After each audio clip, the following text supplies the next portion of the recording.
everyone. If you want to come in and be seated, we'll get started with the 11th annual DifferenceMaker Idea Challenge. Yeah!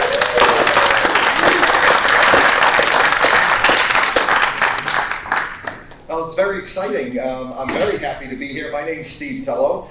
I, along with my good colleague, Chancellor Emerita Jackie Maloney, started DifferenceMaker back in a little while ago. It was a few years ago.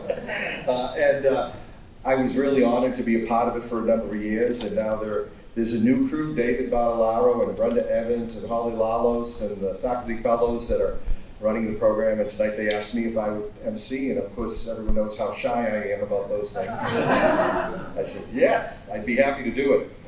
So, as many of you know, the RISC DifferenceMaker Institute supports our students in creative problem solving, innovation, and entrepreneurship, and the program has really grown significantly over the last decade, including global recognition, global engagement.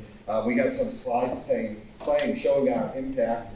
Over $500,000 of funding awarded directly to student teams over the last 11 years, which is in a big part due to the sponsors and the alumni who are in this room and who aren't in this room. So let's thank them for that.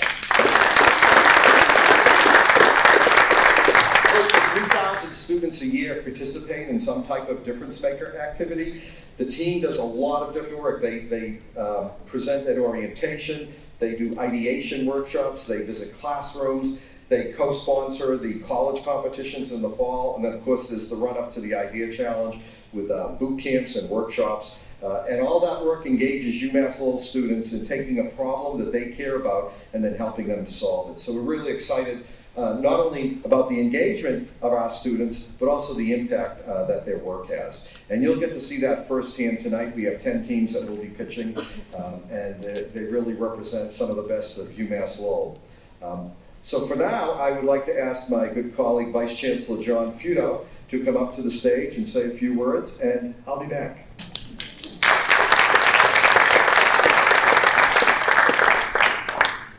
Good evening.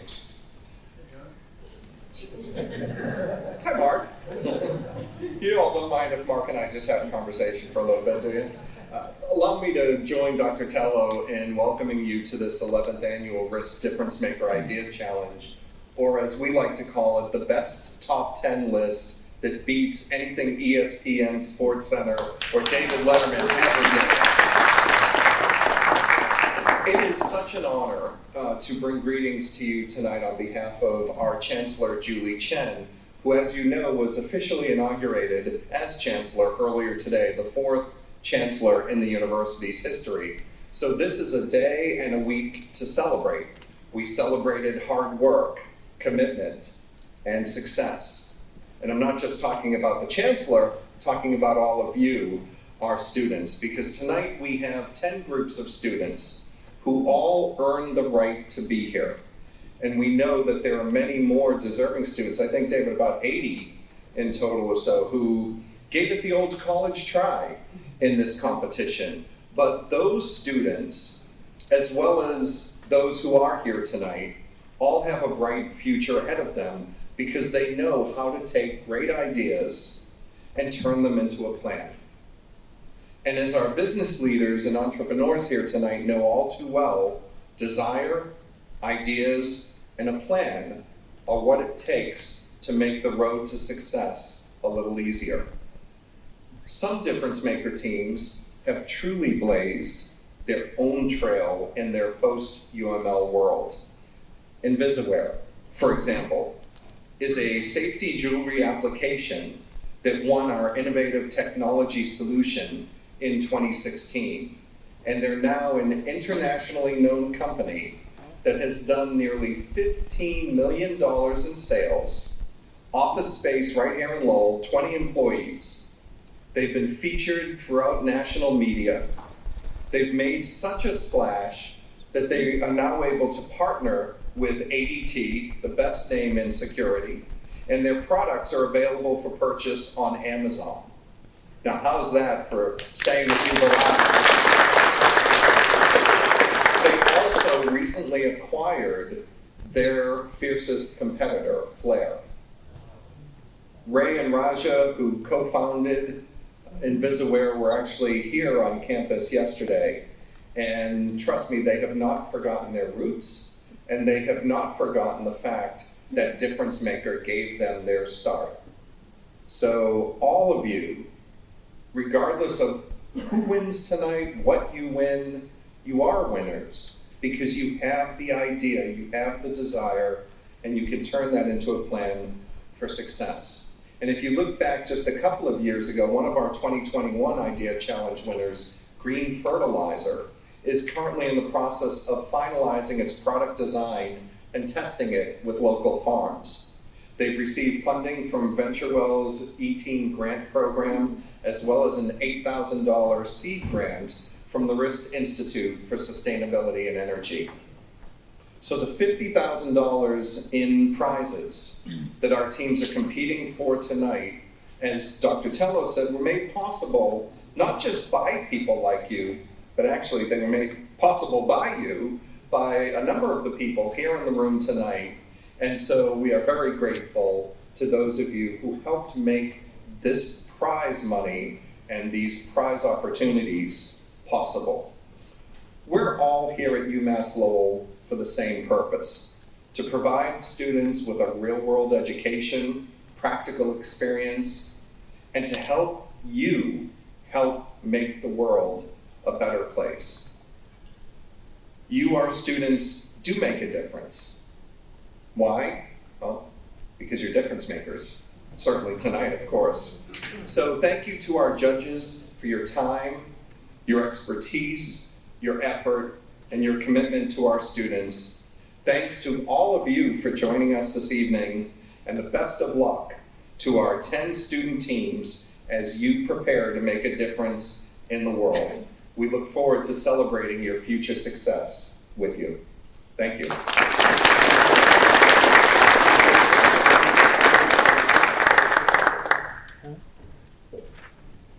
Well, thank you, Joe. We really appreciate that. And isn't that great news about Invisaware? It's really exciting for us. So all of you young new teens out there, there's a big future ahead of you. As I tell people, I was explaining this to the judges, this idea challenge is really the beginning of the process, not the end of the process.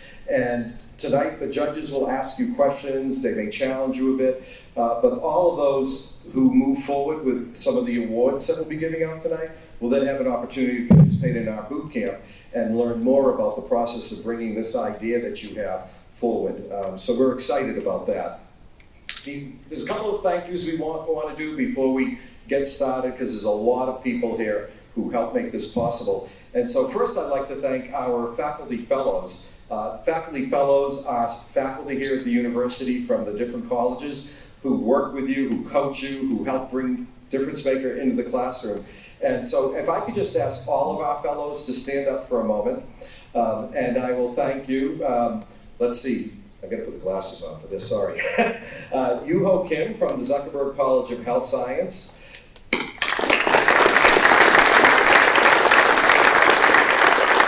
Carter Keogh and Kalila Walkowitz. Hey, Carter. Kathy Levy from the College of Fine Arts, Humanities, and Social Sciences. Rachel Mansfield from the Honors College. Tom Brooks from the Kennedy College of Science. Thanks, Kevin. And of course, my friend Kevin Willett from the Manning School of Business. We really appreciate the work that you all do. There's also certainly the deans, the college deans have been very supportive of our programs over the years. They help to integrate this extracurricular activity into the classroom, along with the associate deans and vice chancellors. So we really do thank you all for your help. I also want to thank our judges. Their generosity, we're able to provide $50,000 in funding and also another $15,000 in in-kind services that will go out. So it's pretty exciting that people are willing to commit to award your prizes. Also, I'd like to thank the awards for the different categories. So there are different categories of prizes, and they are funded by Kim and Brian Rist. Thank you. Andrew Sutherland, 94 class of Manning School of Business. Thank you, Andrew. President Emeritus Jack Wilson, who's here every single year, but couldn't make it this evening, but he's sorry about that, but thank you, Jack. The Risk Institute for Sustainability and Energy, which is supporting the Sustainability Award this evening. Enterprise Bank and UKG, which are supporting our awards. We appreciate the corporate sponsors. And a special gift that our alum, Chris McKenna, class of '89 from the College of Engineering, $50,000 in legal services from Foley and Lardner, which is divided among 3 teams during the boot camp this summer. So Chris has been a loyal supporter. I also want to thank my boss, Provost Joe Hartman, who cuts me some extra time so I can work on this fun project, but for all his support and his commitment to DifferenceMaker. Thank you, Joe. And then with that, I want to thank the DifferenceMaker team, because there's a group of people who work really hard over the entire year to make sure that happens. And I'm looking around, I thought I saw Brenda Evans in here earlier, but where is she? There you are, way over there. Brenda is the Dean of Student Holly Lalos, who was formerly Holly Butler, camping here because she is on maternity leave with a lovely little son. And we look forward to having Holly come back. But trying to fill her shoes is David Vadalaro, who is the Risk DifferenceMaker Fellow. David, say hi to folks. Team. And then you also probably met our DifferenceMaker co-op students who are signing people in. Cameron Familaghetti, Maddie Gear, Nick Jarrett, Rayan Karada, Mina Lamb, and Sandy Santana. So thank you.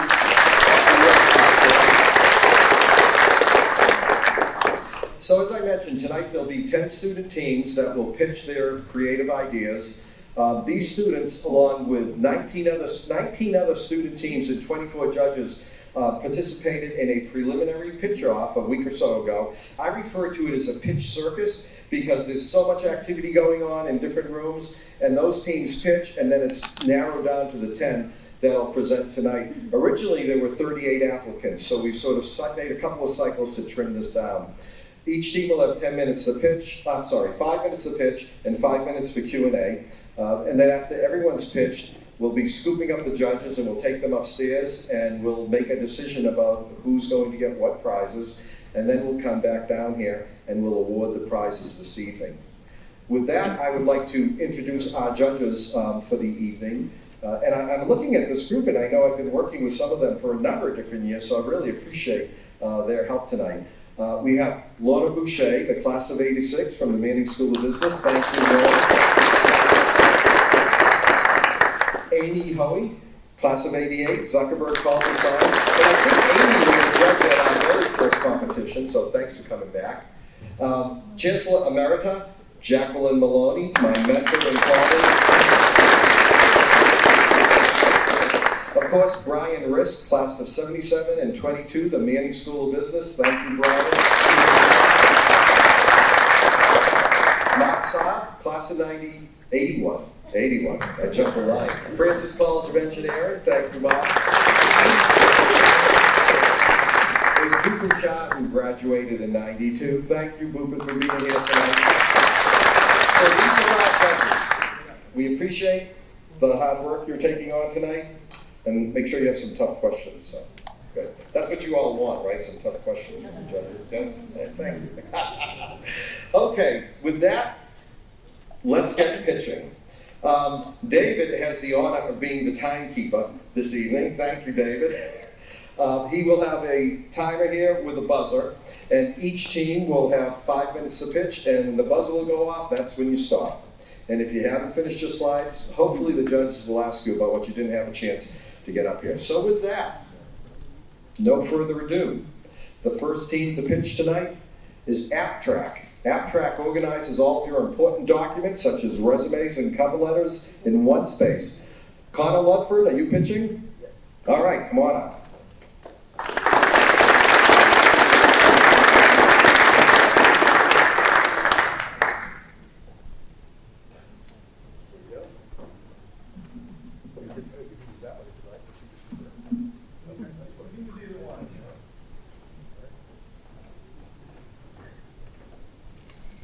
Ladies and gentlemen, thank you all so much for coming tonight. My name is Connor Ludford. I'm a first-year undergraduate student here at the University of Massachusetts Lowell. And tonight, I have a solution to a problem that I think many of you have probably faced in the past. Without further ado, I introduce to you AppTrack, the custom resume and cover letter web service. The problem that AppTrack seeks to address is that many job seekers struggle to effectively highlight their skills and qualifications relevant to the job description they're applying for. Typically what we'll do is we'll create one resume and cover letter and we'll reuse it for multiple applications. And so this creates a pretty tremendous market opportunity. In the US alone, there's a 150 million person workforce with 517,000 jobs added to the market in January of this year alone. Currently, there's over 10 million people searching for a job. And this is going to be our target market. All of these people can utilize our service to create better resumes and cover letters and help stand out from the recruiters. Other things like advancement and innovation, as well as globalization, creates a more competitive labor pool, and therefore it makes it even more important to create resumes and cover letters that will help you stand out. When you look at the average applicant, we typically apply to about 27 jobs before we land just one offer. And about 75% of the applications we send out aren't even seen by a recruiter because of new developments called applicant tracking systems. Applicant tracking systems are a type of software that can scan your application, see if you have the qualifications that they're looking for. And if you don't, then what they'll do is just discard it. The recruiter won't even look at it. As a result, the average job search lasts around 5 months, which is a really long time to be unemployed. And so when you look at the people who struggle with this the most, typically it's going to be recent graduates who lack experience, connections, and they don't know how to properly communicate their skills. It could also be career changers who don't know how to identify transferable skills within industries. It could be older workers who are out of the loop on modern trends, and it could be applicants in highly competitive industries where they use those applicant tracking systems that I was talking about before. And so currently, if you look at the competitors in the market, big companies like Glassdoor, Indeed, and LinkedIn all offer their own niche career services, as well as cover letter and resume building services. The problem is their services are not automated, and they rely on the user's ability to highlight the skills and qualifications they think are relevant to the job. And most likely, I hate to admit it, but most of us aren't qualified to do that. In addition, they don't have ways to keep track of pending application status and go back to look at the past applications. And so the solution that I'd like to propose to you is AppTrack, custom cover letter and resume web service. Simply put, copy and paste the job description into our app and we'll do the rest. We use machine learning and natural language processing to scan the job description, find the skills and qualifications they're looking for, and create a document that will help you stand out. I highly recommend, if you have a cell phone on you, take it out, scan the QR code, and there's more information on our website about the service. Now, in order to produce this, we're going to need to use a couple different areas of our resources. First of all, I'm using a website called EditorX, which is a cloud-based web design, and it allows us to use a custom code integration. So that's how we would build the resumes and cover letters. It also has a customer relationship management service, so we can track things like data analytics, payments, and other marketing functions. We'll also use OpenAI API, which is an application programming interface, and Python in order to create those customized documents. And finally, a decent amount of budget will be used for our marketing in order to create a brand presence and awareness. And so this is just a quick breakdown of some of the expenses. As you can see, the software tools and marketing budget would be flexible in order to grow with the business and create a larger presence online. And that is all I have for you tonight. Thank you very much for listening. I appreciate your time.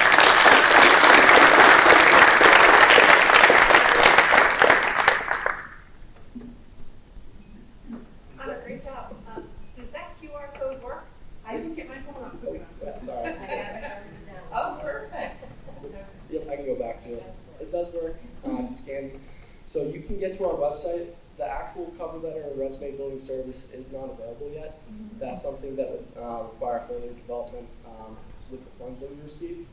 But on the website, you'll be able to find a lot of information about what it does, how it does it, and our plans for the future to grow the business.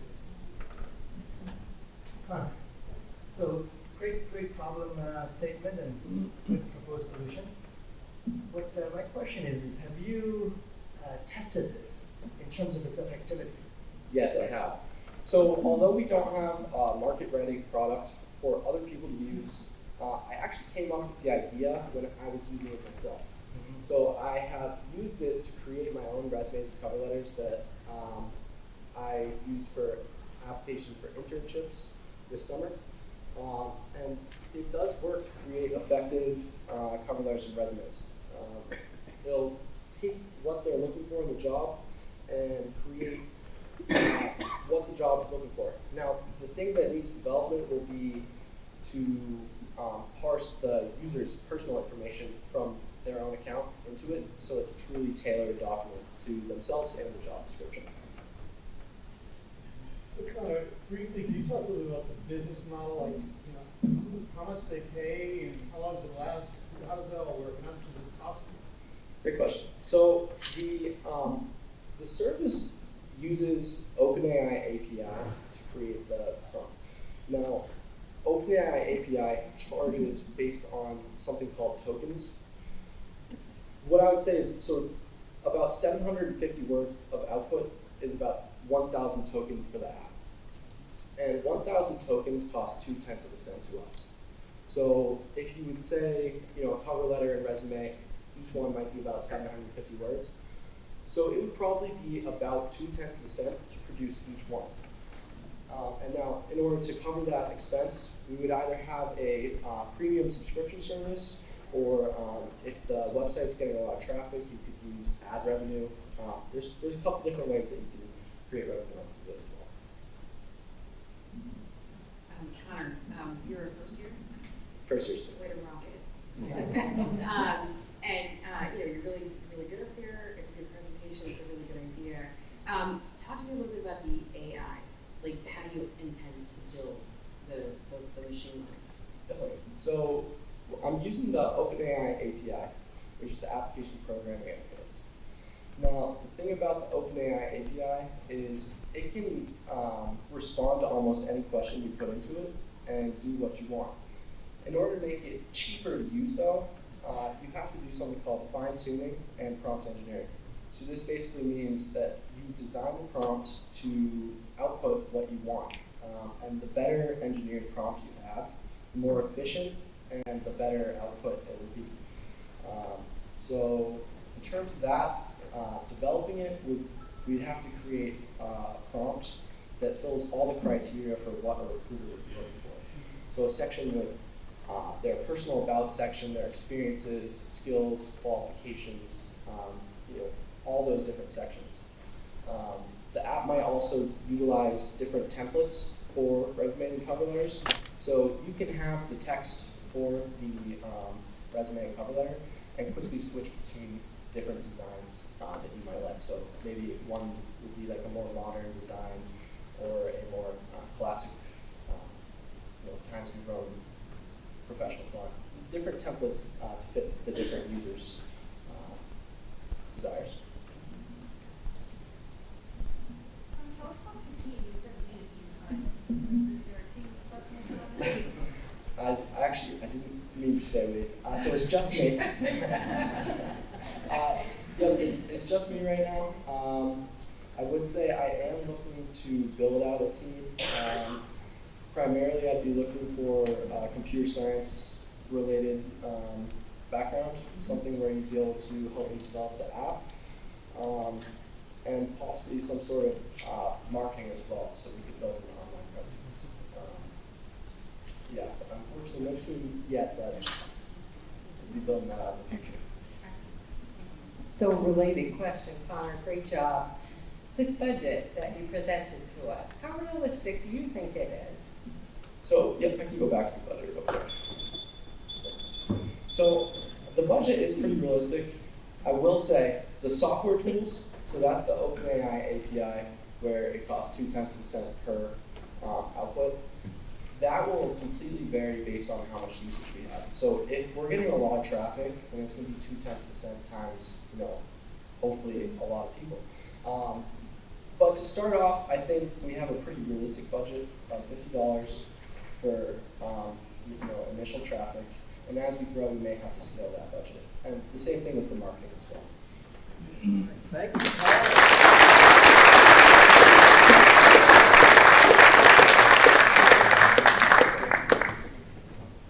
I know Connor's parents are here. I see, how many parents are in the audience tonight? Look at that, awesome. Let's hear it.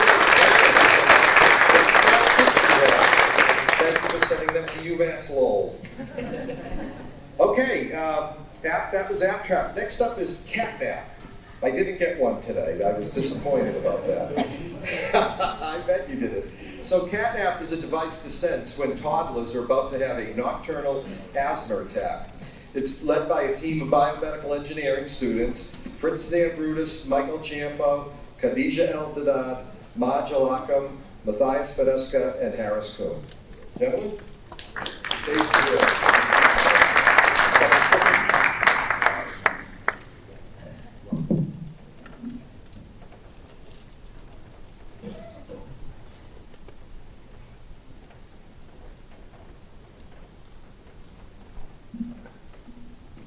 Good evening, everyone. So my name is Fritz, and this is a group Catnap. My name is Matt. I'm Mike. I'm Maj. And I'm Harris. All right. So the idea behind our project is basically we're working on nocturnal asthma attack within children from the age of 0 to 11. So basically, it's we're trying to improve quality of sleep, and then at the same time to reduce sleep disruption. All right, so what is the problem that we're trying to focus on here? What is it that we are trying to solve? Nocturnal asthma, specifically in infants and toddlers that are helpless. Now, what is nocturnal asthma? It's an asthma attack that happens at night. And basically what happens at an unexpected moment at night, your lungs seize up. They get inflamed, you're able to inhale, you're not able to exhale, meaning you can't call for help. Now you can see why this is very lethal for children, given that their parents are fast asleep, they don't know what's happening, child dies. Oxygen saturation in the blood drops, oxygen can't get to the brain, strokes, I mean, you name it, it's just tons of problems. Some things that occur during an asthma attack are tightness in chest, dysynthia, which is basically a fancy scientific term for the inability to exhale, and other outlying medical conditions. I believe everybody here knows at least one person who's suffering from asthma. What most of us don't know is that it happens at night, and it's 75% is a reality for 75% of people who suffer from it. After we identified the problem, we decided to narrow it down to the people who suffer the most, in which we came to the conclusion that would be children. Because if you compare the reaction of a 7-year-old children having a nocturnal asthma attack, you will see that it will be absolutely different from a reaction of a 25-year-old. He's much more mature. He knows what's going on. He knows how to deal with it. The 7-year-old is just sleeping, waiting for school next morning. He stops breathing. He can't call for help. He's helpless. So after we identified this problem, we decided to see what's on the market to help them. So if I can bring your attention to the graph on the right, the market for asthma devices is expected to grow 2.6% annually. This means by around 2027, the market will be worth over $30 billion. So currently in the market, there's EMA. They make a wristband. It doesn't detect asthma nor alert a second person. They test their vitals through O2. WellU is another company. They test SpO2 through the foot and ankle. They do not detect asthma, but they will alert a second person if vitals are off. Facelake is another company. They test through the wrist and the index finger. They do not detect asthma nor alert a second person, and they test through SpO2 and heart rate. And lastly, there's WheeScan. They're not sold in the United States. Their product costs around $150 to like $220. It's a handheld device that detects asthma through chest sounds and alerts a second person. The reason this isn't viable is because you wouldn't be able to wear this overnight like you would with like a toe SpO2 monitor. It would just be something that you use during the day. With this in mind, we decided to combine efficiency with the comfort of sleep. So we decided to adapt an oximeter with a sensor on their toe. The sensor will be checking the oxygen level, the SpO2, and send this information to an ankle band. This ankle man will be constantly updating, and when he sees that the oxygen level is lower than it's supposed to be, it will send information for their parents. Their parents can be alerted by their phone, smartwatch, you can set up an Alexa, any way to tell them your child needs to, and make them come and apply medication, inhalers, calming them down and making sure they're okay. So currently we don't have a working prototype. We're asking for $10,000 to start some initial studies, focus on iterations and develop a working prototype. Long term, we're asking for 1.5 million to expand our studies, do testing, advertising, and get an approval from FDA. You might ask, why on their toe? The most specific place to check the oxygen levels are the fingers, the toe, the earlobe, and the forehead. Since we want the child to sleep and not notice that it's there, you can put on the toe, cover with the sock, and just forget about it and have a good night's sleep.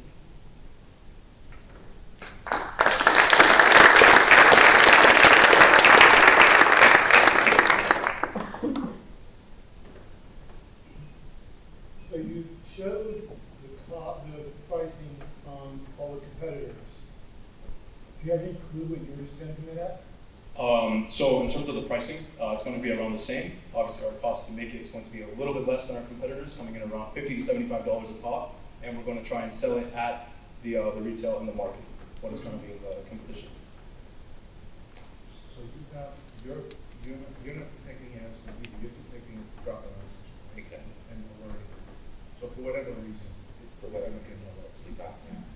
So it's applicable to many, and Right, you can- more yeah, than just asthma. sky's the limit. The goal is to alert a second person, because for example, your Apple Watch can alert you, but it wakes you up, it doesn't wake a second person. We need, like, that's why we can help not only children, but elderly people, disabled people, just, can't help themselves. So you can buy these big oxygen sensors, but you have to make something small enough to apply to the child's toe. Yes. That's why we decided to just kind of separate it, but just the sensor on their toe and the heavy part on the ankle, just because it's a little bigger, so it doesn't bother you. It's not heavy, it's just sleep.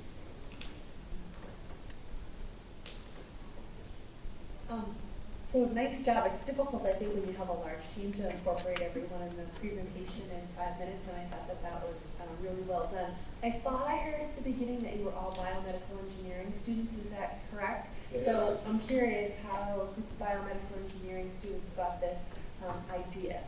So it was actually this idea kind of generated from me. My great-grandfather actually passed from a nocturnal asthma attack. So I was thinking, why did this happen? Why did he not get the care that he needed? So the idea just kind of clicked, and it just happened that in our class, for our lab, we had an activity, and they were telling us about this DifferenceMaker. I was like, DifferenceMaker, give it a shot, see how it goes. I'm here now, so yeah.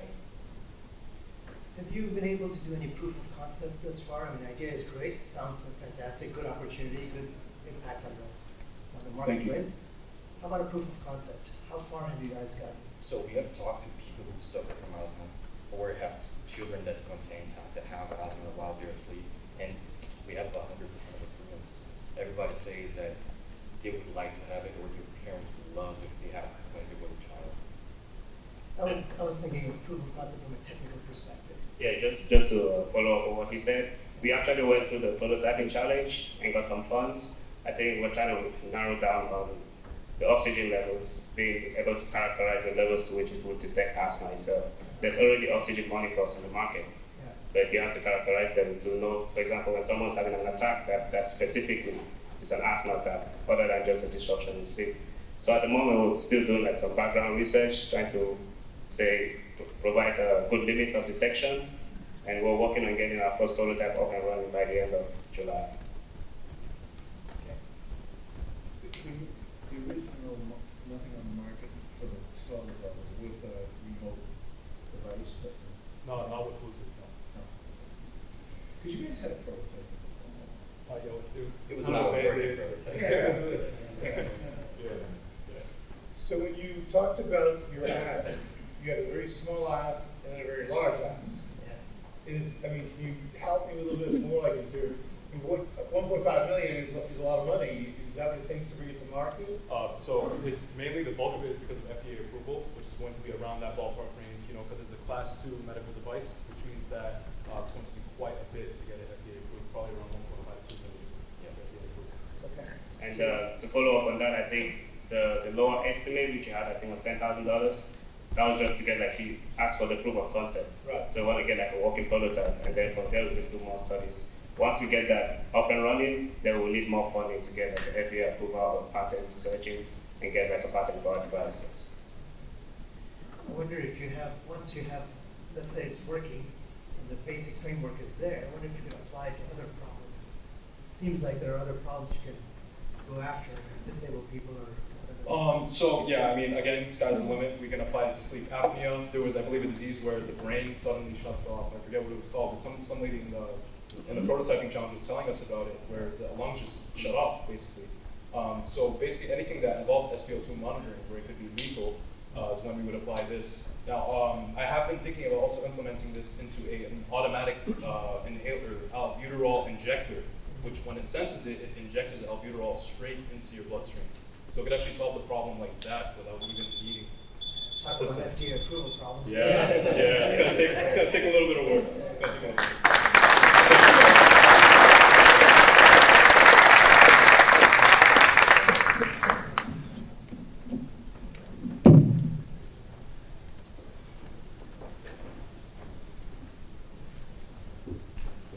I should apologize, it's ladies and gentlemen on that team, so thank you.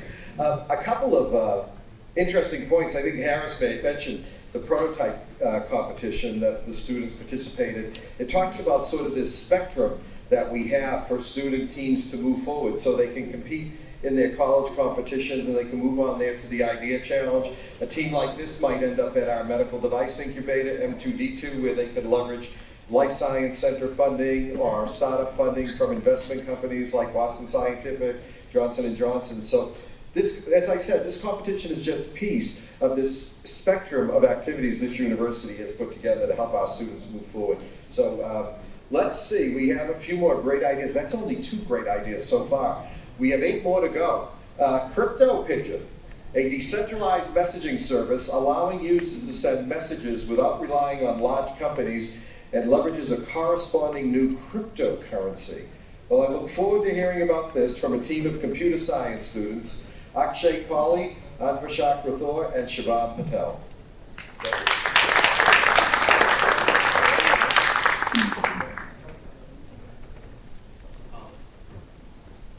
Hello everyone, thank you for being here. We're Team Crypto Pigeon and we're really excited to show you our project today. I'm Akshay, this is Shivam, and that's Anveshak. Anveshak and I are grad students and Shivam is a junior. And to show our product, we'll have Shivam come up on stage first and he'll walk you through it. Ladies and gentlemen, in today's world, we can all agree that messaging has become an integral part of our lives, with millions of us sending messages on a daily basis. As we increase our online presence and send more and more data through the internet, data privacy becomes an increasing issue. However, time and time again, these huge organizations that are supposed to be responsible for handling our data fail us. How? Either by purposefully selling our data or by allowing data breaches through security failures. We can look at Facebook, who sold the data of its users in order for marketing. Additionally, governments like that of China and Iran are using their power to regulate these services and spy on their citizens. Now, this isn't something foreign to us either.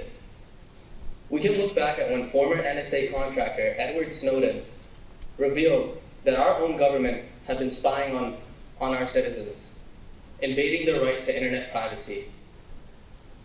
Now, the main issue here is that most of these messages that you send are routed and stored on a single server, controlled by a single organization.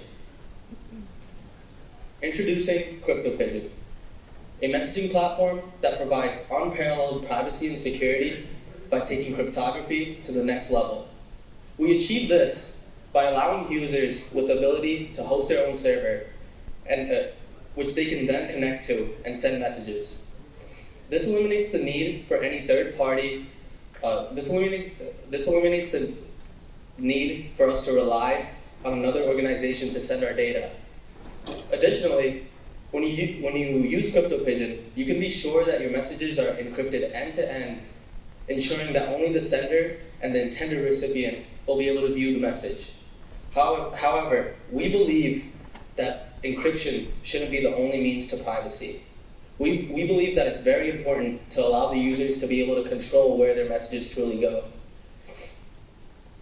Through the use of our network, through the use of our platform, users are able to create a network of servers hosted by the people, for the people, providing more options for communication and preventing any single entity from controlling large amounts of data. So come join us today on the process of decentralization and enjoy messaging the way it was meant to be.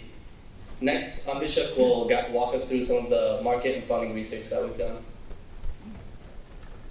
So, let's talk opportunities.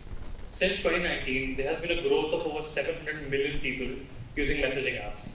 As you can see on the graph, in 2023, that amounts to almost 3.3 billion people sending text from one part of the world to another with no idea of how the data is being handled by these companies and governments.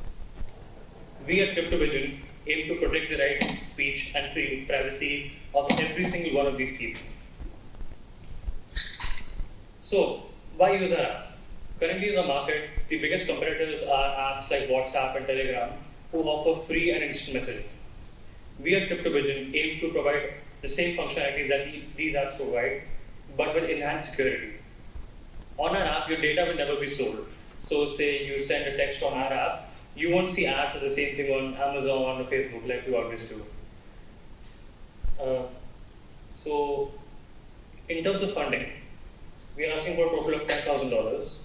For $6,000, in the initial phase, we hope to have 10,000 users, and to handle all the messages that they might send, we are planning to host 10 servers on using Amazon Web Servers for a period of 1 year. That's going to cost us $6,000. And for the rest of the $4,000, we hope to start a rewards program only for UMass Global students, in which if you invite 4 users to use the app for over a month, you get $10 as a reward. So I hope I see you guys on the app as well.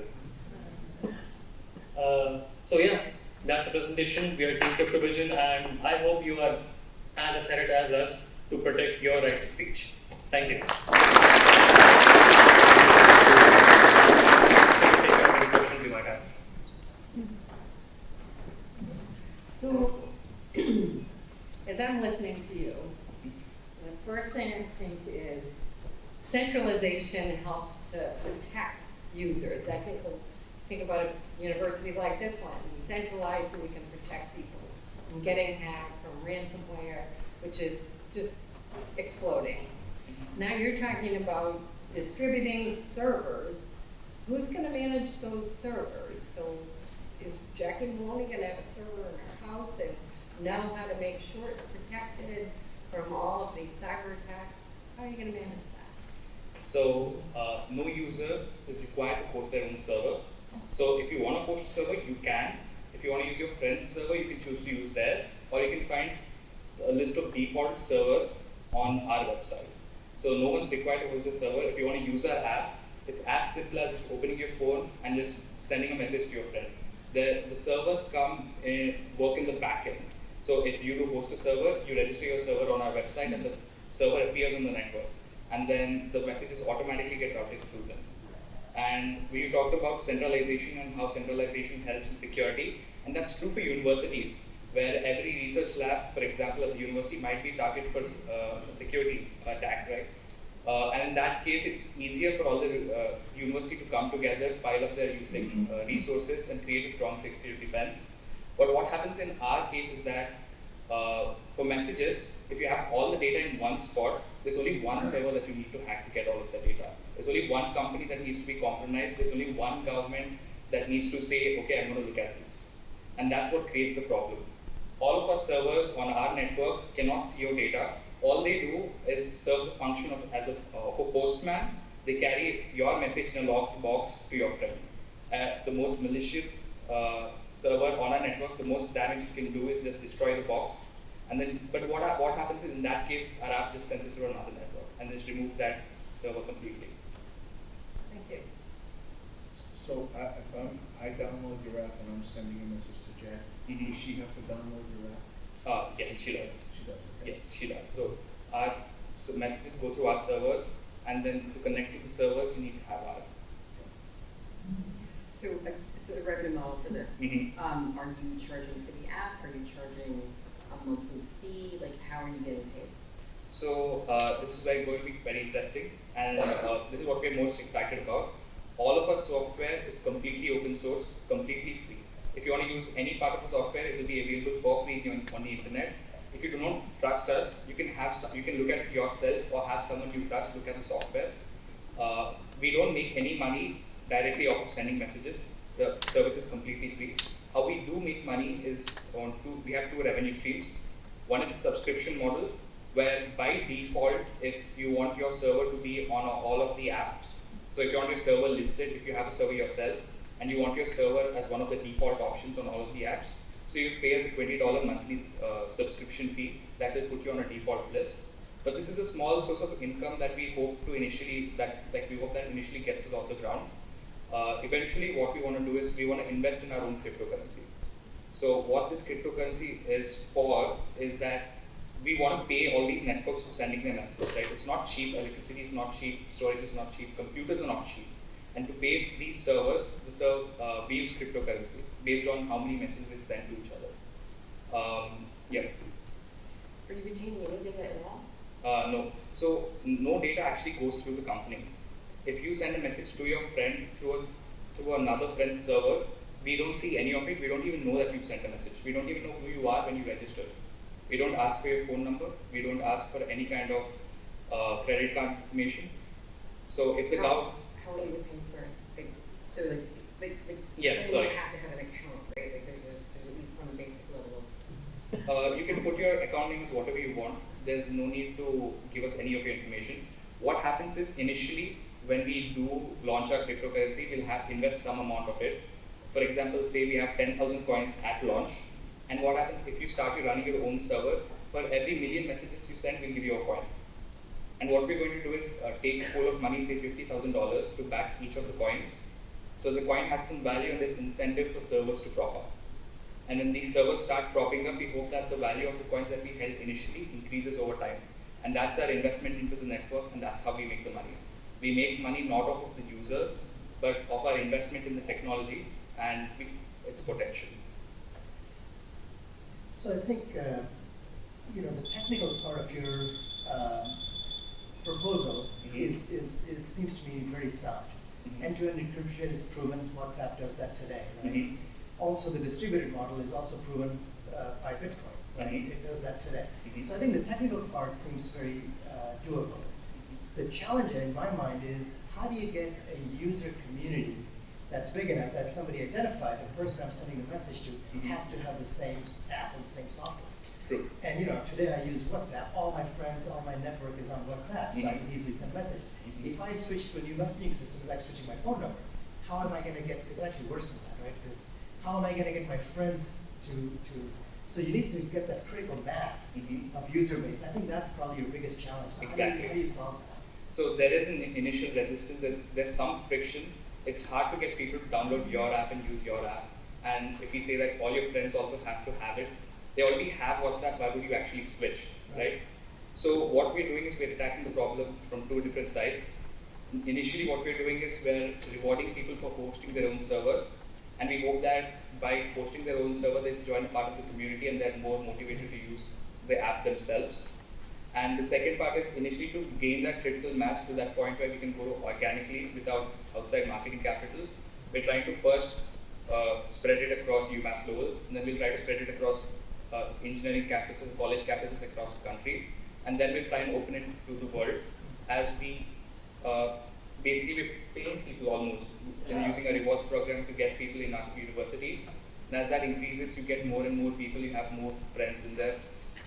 There's always some resistance. You're like, I already use iMessage. I don't want to download another app. I already have 50 on my phone, right? But what happens is,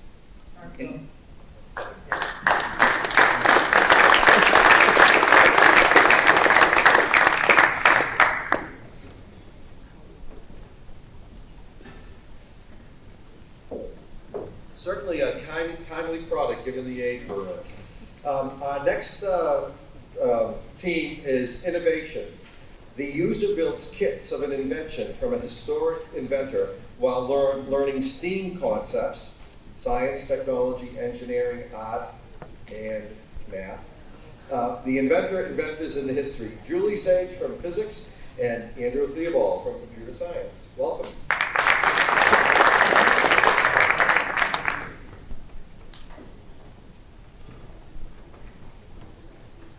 Hello, we are Team Innovation. My name is Julie Sage. I'm a physics major, mathematics minor, and theater arts minor. I'm Andrew Theobald, and I'm a computer science major. And our idea is innovation, which our tagline is understanding the past for the future.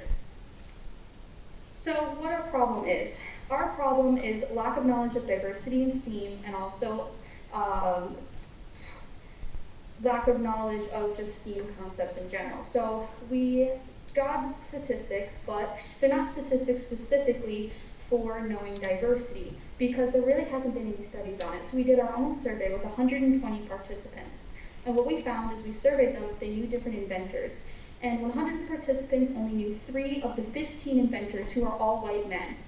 For higher than 50%, it was 2 white men and 1 black man, George Washington Carver.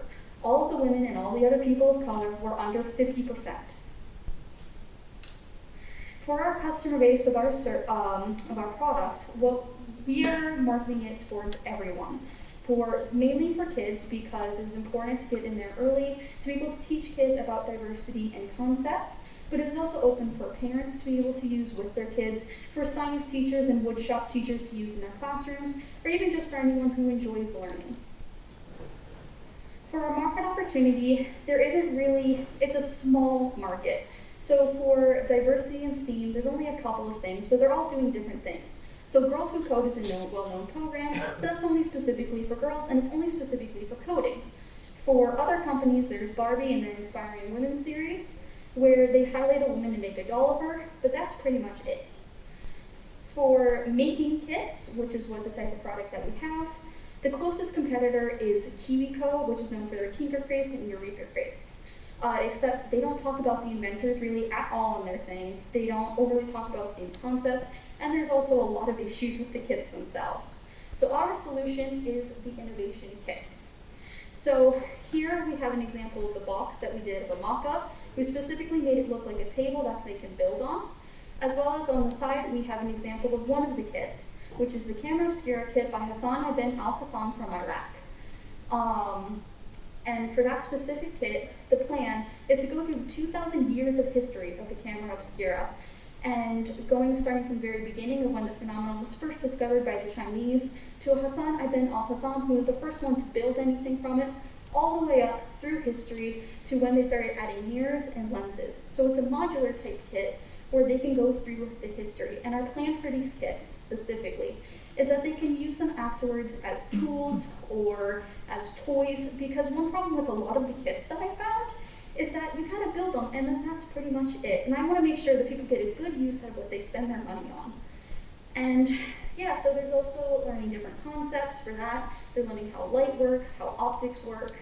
For the other kits, we're going to be adding engineering of how different things work, as well as they're going to learn about the inventor, their history, their life, where they're from.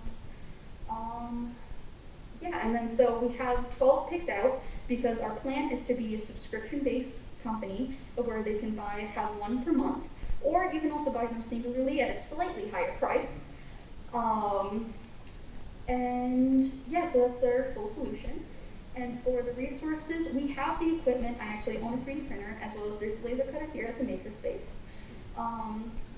For starting costs, we are thinking prototype is around $3,000 because we're planning to make the first 12 kits, as well as we want to have a website where we can sell the kits and be able to do different marketing, as well as we want to do copyright. So our first asking price is just $5,000. After that, for the finished kits, our estimated cost is about $10 per kit, and we're planning on selling each kit at $30, which is a $20 profit for each.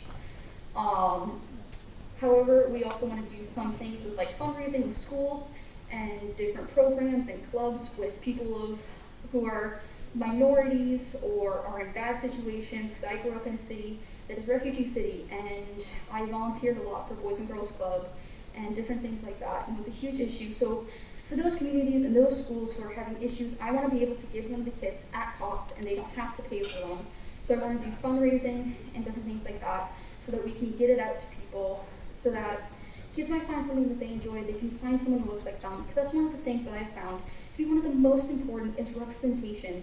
Is seeing someone who looks like you so that you know that you can also do it. Because I've been in science since I was 12 years old. I've been doing science communication. And it's been a hard journey. And I want to make that journey easier and for people to feel like they can do it. Because there's been times where I felt like I certainly couldn't. So I want to change that, and I want to change that for kids.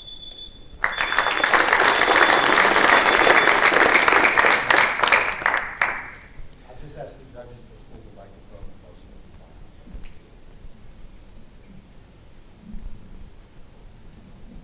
Nice job. I'm really curious about, do you have a targeted age group for the kids? Our age group, it ranges wildly. We're specifically planning for marketing for both kids and adults. Because when you market towards kids, the adults also have to want to buy it for their kids, but also for parents to buy it, their kids also have to want it. But it's mainly a bit towards like elementary, middle school, a little bit into high school, because some of the concepts and things can be used in classes. But it's also available for everyone because, I mean, it's fun. Everyone should be able to have fun no matter their age. The goal is to have it simple enough that you can use basically whatever age you are, clear enough that, 5-year-old, 10-year-old can pick it up and work it out. But it has enough depth, it has enough interest to it, that if you're picking up this as a 15-year-old, 17-year-old, maybe even a 23-year-old or a 30-year-old, you look at it, you build it, and you feel enriched, essentially. So I think it's a really nice idea. Talk to us a little bit about how you'd bring it to market. How would you sell it? Yes. So the idea is having a website that we would market and sell everything on. Andrew has experience in website maintenance and creation. I also have some connections to different programs and things like that to be able to send it out to test it, as well as to get some awareness about it. Because like I said, I've been doing science communication for 6 years, almost 7. And so I have a lot of different connections things, so I have a little bit of a step into marketing. But yeah, mainly it's a website doing some social media marketing and also sending it out to programs to have people get aware about it. So is the plan to manufacture these using 3D printing and sort of? Yeah, laser cutting and 3D printing. So I do have a slide. Here are the different like components of the camera obscura kit, which is the first one we're kind of planning to do. So there's pieces of like wood for the walls. So it's drawing it up in like Adobe Illustrator, and then laser cutting it in the machine to make sure it's accurate. And then for 3D printing and different things like that, just to make sure it's as accurate as possible, because one problem I've ran into kits is there are times where it's just, things are not fitting together and it's the most frustrating thing. Right, actually building it right. Is the intention for the ultimate thing that the buyer finishes, completes, would be usable? Or Yes. are they just, okay, so they're actually going to be functioning? Yes, so this is the first year that I have. So for example, the camera obscura is actually can be used for art purposes, and Leonardo da Vinci actually used it for his art. That's one reason why he's so good, he traced. And so there's things where they can use it for that and be able to do drawings of the outside. For the second one, the folding cabinet bed by Sarah E. Good, that one we're kind of planning to have 2 different ways of doing it. One of having it basically be able to be used as like a doll bed for kids, or also be able to use it and put on a desk of basically having like flip out stuff for pencils or different compartments and things like that. And that's kind of like for each one, there's actual uses for it, because like I said, it's really frustrating, and sometimes it's like, it's so hard to store them and you never use them again. And I want to make sure that people get something that they can actually use. Have you tried a proof of concept yet? Have you started to? We've built some basic camera obscura. I turned my dorm room into one recently, actually. And we, sketched out the dimensions, started cutting it out. And I think that you built a fully functioning prototype, right? Yeah, I did build a prototype out of foam board. It's not perfected yet, so I didn't bring with me. It's a lot of tape right now. It's foam board and tape. But the plan is definitely it's easy to work on, it's quick to be able to design and build. But there's, with college, lots of stuff going on. I mean, I guess my questions were leading toward, like, are you going to end up having an issue of scale? Like, can you produce a lot of things? Yeah, so the first idea is just producing it ourselves, and then if it gets bigger, then trying to outsource more of the actual production parts. There are some parts that we're already planning to automatically outsource, which is the boxes and packet of information, which we've already started researching companies, and I actually found for the specific type of box we were thinking was a rigid craft box drawer style. So I've already started pricing that all out. So if you saw my resources page, I did the max value that I found online, but of course I want to try to find the cheapest. Unfortunately, we're out of time, but you know, it's a great idea. I loved it. Part of the reason I'm an engineer today is because I could tinker with stuff when I was growing up. But how do you quantify the market? That's what I can't get my hands around. How big is the market? The market is so big that it cannot be quantified because unfortunately there's no study on how much people don't know. So if you saw for the numbers, it was based on like how many more white people and black people have gone into STEM degrees and also the interest in girls, but there hasn't been a thing of like how much does people know, how much are people really like interested in STEM. Like there's been very small studies. So the market really is just anyone who wants to learn, specifically schools for teachers, just all kids who are interested in science. And then, like I said, it goes on from there for like adults and college students and high school students, and basically just anyone who wants it. Very good.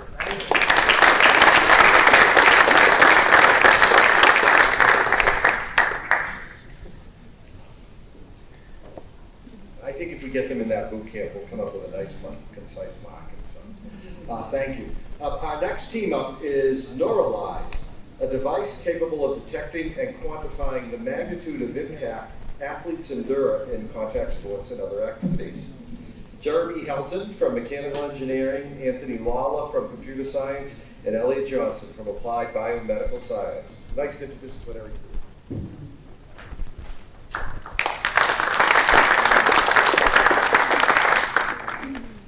Good evening. We are Neuralize. Our goal is to engineer devices capable of monitoring head impacts in order to safeguard against brain damage, CTE, and other related neurological issues. The human brain is a powerful engine, but what happens when a piston breaks? Our engines may work for now, but if left untreated, our engines will fail. Aaron Hernandez, accused of multiple murders and hostilities, and Junior Seau, who suffered from depression, headaches, and memory loss, are prime examples of broken and untreated engines, which later developed chronic traumatic encephalopathy. CTE is not just limited to the NFL. High school football players have also developed this condition, like Zach Easter, who later suffered from cognitive decline, later took his own life. When an injury goes unrecognized and treatment is delayed, the risk of concussion and severity of concussions and CTE can increase.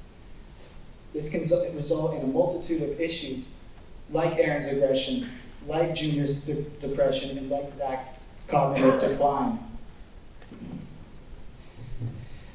Our issue is not in the gear of the players, it is in our inability to accurately recognize and pull a concussed player off of the field.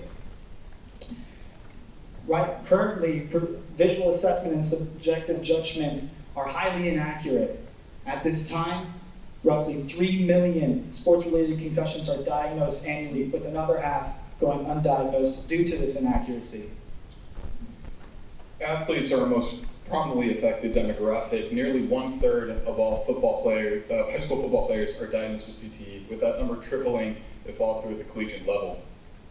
These players often retire early at a young age and assume the responsibility of raising children and sustaining employment while simultaneously battling cognitive deterioration, thereby imposing a burden on their loved ones. However, the nature of our device enables medical professionals to assess the health of their players using concrete, tangible evidence, removing any subjective judgment or bias.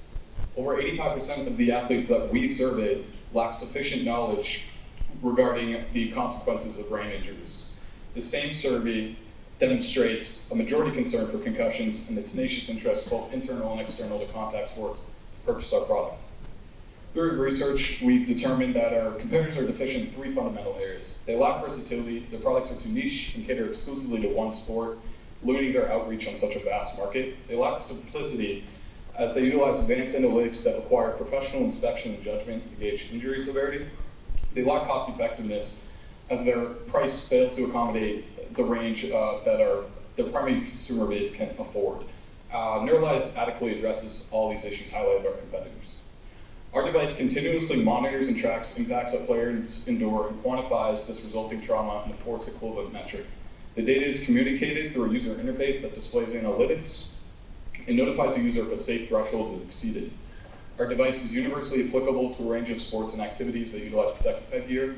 Our cost accurately reflects the inexpensive accessibility that individuals deserve to monitor and protect their mental and physical health.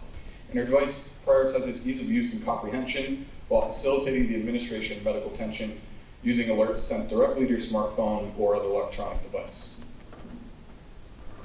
What is depicted before you is Neuralize version 1, our proof of concept prototype. It consists of 5 key components: a microprocessor, a rechargeable battery, a 3-axis accelerometer, like the one on your smartphone, to measure the magnitude of an impact received of a user of our device. We also want to include a speaker to alert a user when an unsafe impact has been detected, and it's all going to be housed in a robust enclosure. What's unique about our product, though, is that it can be installed in any existing helmet, so both individuals who play contact sports or activities can all benefit from using our product.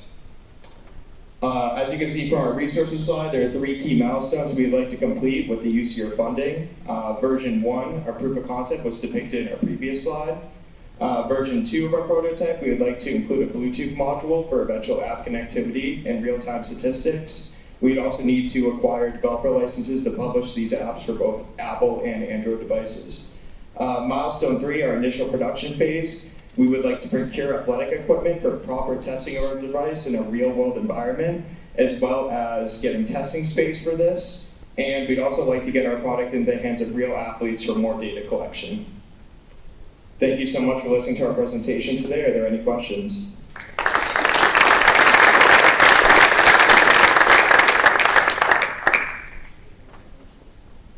So, have you actually built one of these and tested it?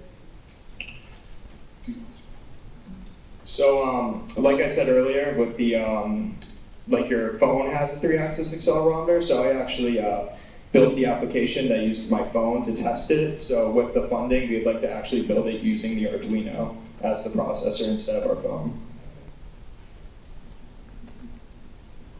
So the sensor is actually just measuring the impact itself, and how does that translate to knowledge to the user that you have a problem? Right, so it's continuously tracking the impact that players are enduring. So when it's linked to this user interface, medical professionals can monitor from the sidelines, but it's also linked to your smartphone. So if you receive impacts or give impacts that is beyond a certain threshold of, say, G-forces, it'll alert the user. We also have a speaker. If you want to go back to the prototype slide, we have a speaker that'll help to advise people if they do receive a significant impact if they don't have their smartphone directly on them.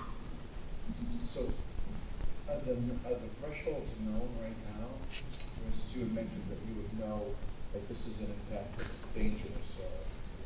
Well, everyone's brain is different, so it affects people differently, but that's what we want to do more research on to discover exactly what is a safe threshold. And of course, there can be smaller impacts that don't exceed the threshold, but a lot of small impacts can do damage as well. So we want to be able to make the data accessible, so people can pull that data, they can extract that data, they can when they go see their doctors, they can present this data and see if they need to organize some sort of treatment around an injury that they might have received or injuries that have been adding up over the years. Does it vary depending on the person, like a child or a small child gets hit with certain severity versus a 20-year-old football player? Would it not be a different force? Definitely. Again, people's brains are different, so that's what we need to do more research on. How these levels of G-forces affect people of different age groups. The competitors out there, do they have these accelerometers that measure impact, or Yes, the 3-axis accelerometer is actually most used with our competitors. However, again, our competitors are catering exclusively usually to the football market, and that would probably be our entry level, as it's a huge issue with football right now. However, we want to expand this so that anybody can use this. If you're a skier, if you're a snowboarder, everyone should be able to protect and monitor their mental and physical health. I played football for 10 years. I don't know if I was ever diagnosed with a concussion, but going through all this research, I'm sure I have. And I won't know. Studies have shown that it takes years for those symptoms to show. So I can't do anything about my neurological health now. What I can do is actively help to mitigate the potential for others. So these competitors, do they process the data the same way or collect your data? Or? Correct. Rydell Insight does it a very similar way. However, their product there on the right to that monitor, it's very expensive and it's already pre-installed into their helmet, so you have to buy an entire helmet in order to use this, and it's only for football. Do you need approval? FDA or anything? I believe we will need FDA approval for this.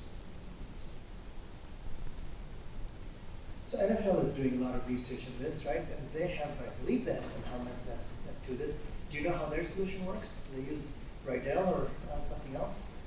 I do not believe that the NFL is actively monitoring data regarding their hits. They're actively working to produce more helmets that help to reduce the number of concussions, but they're not collecting data surrounding that. So our hope is that we can collect this data and eventually we'll have a lot of data that we can use towards more research. If somebody wants to buy that data off of us, they can use it for their own research, so we can help promote mental and physical health. So I had a question on the size of the unit as well, because these helmets are supposed to be tight-fitting helmets, right? How big is your device, and how does that fit inside the helmet? So, for example, a football helmet, there's padding beneath the shell of the helmet and where the padding lays on the person's head. So there should be room in that. We'll make it as small as possible so that it should be able to fit into any pre-existing helmet.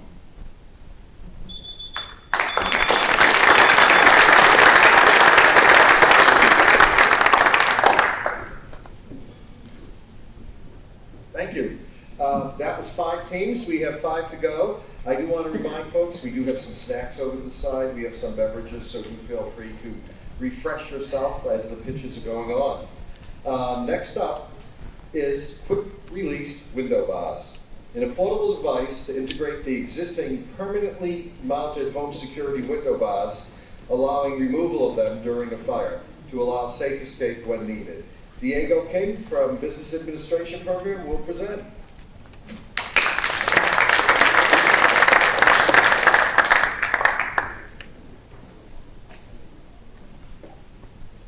Hello everyone, my name is Diego King and I'm here today to present on my project that I'm very passionate about, as this problem is very close to home because it's dear to me. So what is the problem? Window bars are used as a security device because of their low cost and they keep intruders out. And while doing that, they keep you at home safe. However, they're a fire hazard. This is documented by the NFPA and it's well known, as you could just imagine being trapped in a room. So what is the solution we're proposing? So with our solution, we do have a fail-safe mechanism, which simply means that it will be released or / activated in 2 ways. So with that, there's a mechanical device that will be within the walls that could easily be activated, which will also serve as an override for a electronic key, which could allow remote access. This is better than having a fire department come in to rescue you, because your neighbor could be there faster than the fire person. And if they do know that you have a grandma or someone old and can't really help themselves at home, they will activate the electronic key, which will have an outlet on the outside, requesting permission from you or any family member with the app, and right away you could give them access. And this will save so much time. So our target market, we will be starting with the local Boston market because window bars are used here, but the larger markets such as the Caribbean, Latin America, and the wider world, really, will need a solution. So quick words from our customer. Could you play this video?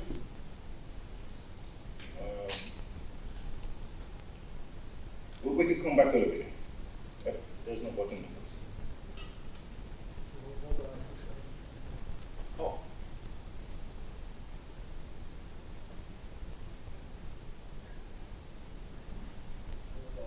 Island uses different windows bars in your home. All of this is important for safety and security. We know that with this device we purchase at the right cost, it gives us surety that our family will be protected. I, very interested, take this on. So that video was produced by a close friend of mine who is living in a house, as you can see, with window bars. So, you know, the problem is urgent. Next slide, please. Oh, okay. So for competitor analysis, we do have two main types of competitors. First is the other quick release mechanisms that are on market, and the second type is home security solutions such as, you know, the big names. The difference within our quick release space is that no other quick release that's on the market currently will allow remote access to open windows, one. Two, they have their own problems based on customer reviews, such as, you know, they could inadvertently be released, which, you know, that's no good. Installation is required for our device, we do require professional installation. So therefore, whereas our competitors have their products for sale on shelves, if not installed properly, they will fail without you knowing. They're the quick failure, so it does fail over time, and when you need it, it might not work, which, what's the point? In terms of cost, we're aiming to, you know, come in within under the $100 mark. So for next steps, we do have to do continued marketing research, which involves collecting primary data through interviews. Then after that, that will be followed by the most exciting step, which will be done in 3 weeks, to start building the prototype here on campus. And for that, we do have access to facilities here, which is great. And testing and model simulation will also be done right after. And then IP protection, which is very important, which will then follow suit. So with that, we do need funding to, you know, as you can see, to accomplish all of those. So therefore, we'll be getting started. Now, will you join me in making a difference for my friends, family, people back home, and millions?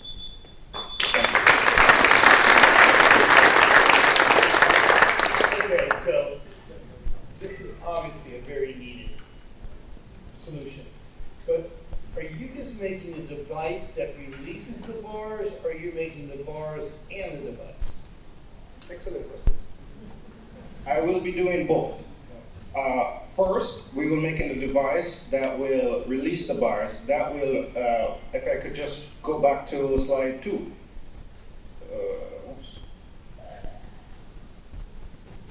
The solution slide. Could you please play this video? So what's happening here?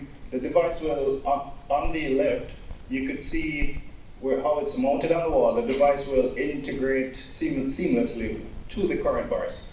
And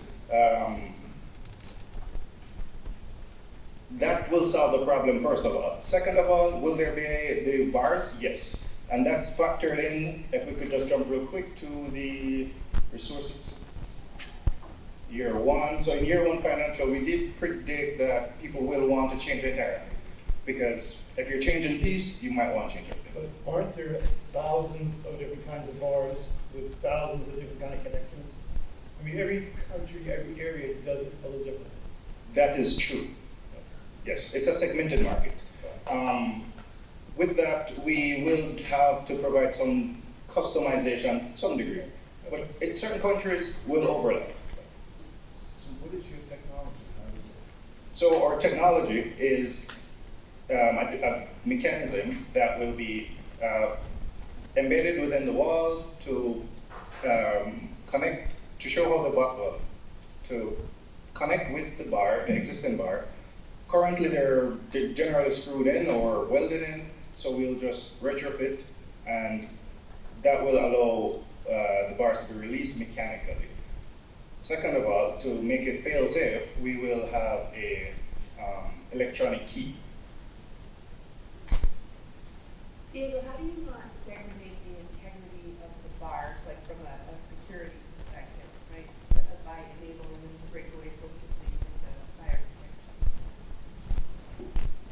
protection? How do you not take away from the security? Yes. So our device will integrate with the current bars. As said before, they're mounted to the wall by screws. So we'll screw our devices in, and then that part will release. So it won't reduce the strength, nor will it be able to open by intruder sticking their hand inside. So we'll be okay.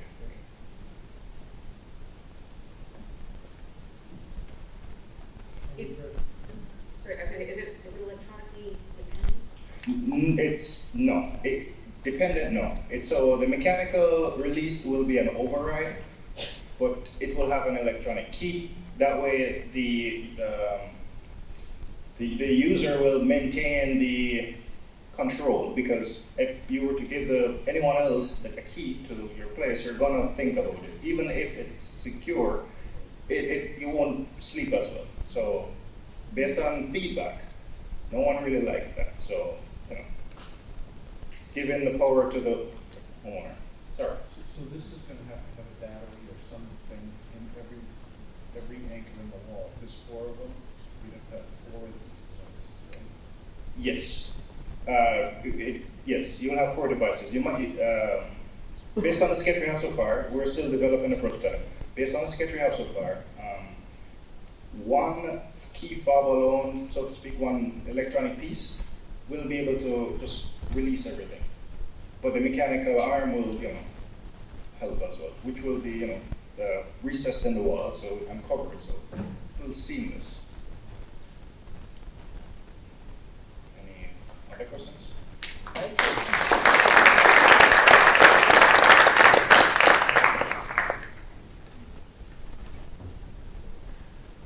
All right. Next up is RentScoop, a community-driven platform seeking to provide renters with access to never-before-seen data on rent prices. And we all know rent prices are getting quite high in this region. So I'm really interested in hearing Anthony Taravecchia and Nuno Mestre's presentation.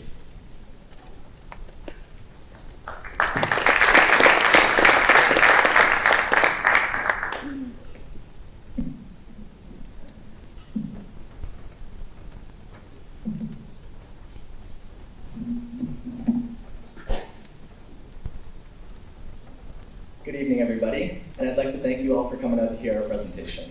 My name is Nuno Mestre, and this is my partner, Anthony Taravecchia. We're 2 computer science students at the university, and together, we are the creators of RentScoop. As many of you may know, especially the students in the audience, if you've tried to find an apartment, it's very difficult due to the lack of data that you are given as a renter. Our solution was to create a website that gives you access to all of this data that currently isn't available to make an informed decision and trust the prices that you're given in the market.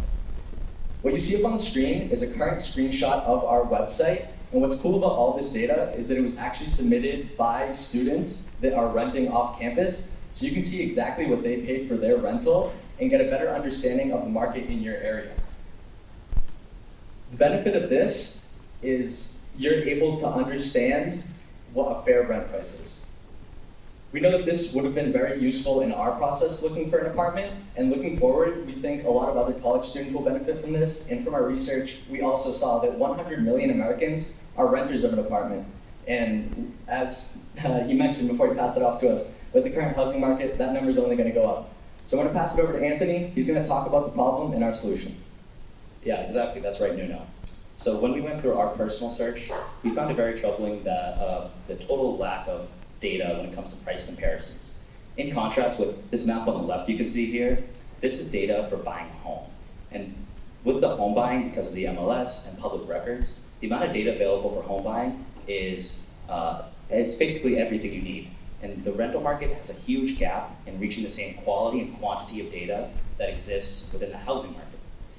So this is a big problem, and it really troubled us. So where are the sources of rent data as it stands today? Now there's three main sources where people find rental comparisons. There's general active listing websites, there's estimation services, and then there's word of mouth connections. So active listings are great where you can see what apartments are on the market. But the issue is that this is temporary data. What that means is that when someone signs the lease and moves into the apartment, this data leaves the website, and that important data for price, location, and other information on the listing goes away with it. So new renters that are coming into the area can't see that data. So we're going to make, at RentScoop, we're going to make this data permanent forever, so you can always compare over time across, and you can see how the market changes over time. Now, estimation services, there's one called Rentometer. And what this does is gives you 3 to 4 free data points and a nice average for a zip code or a city.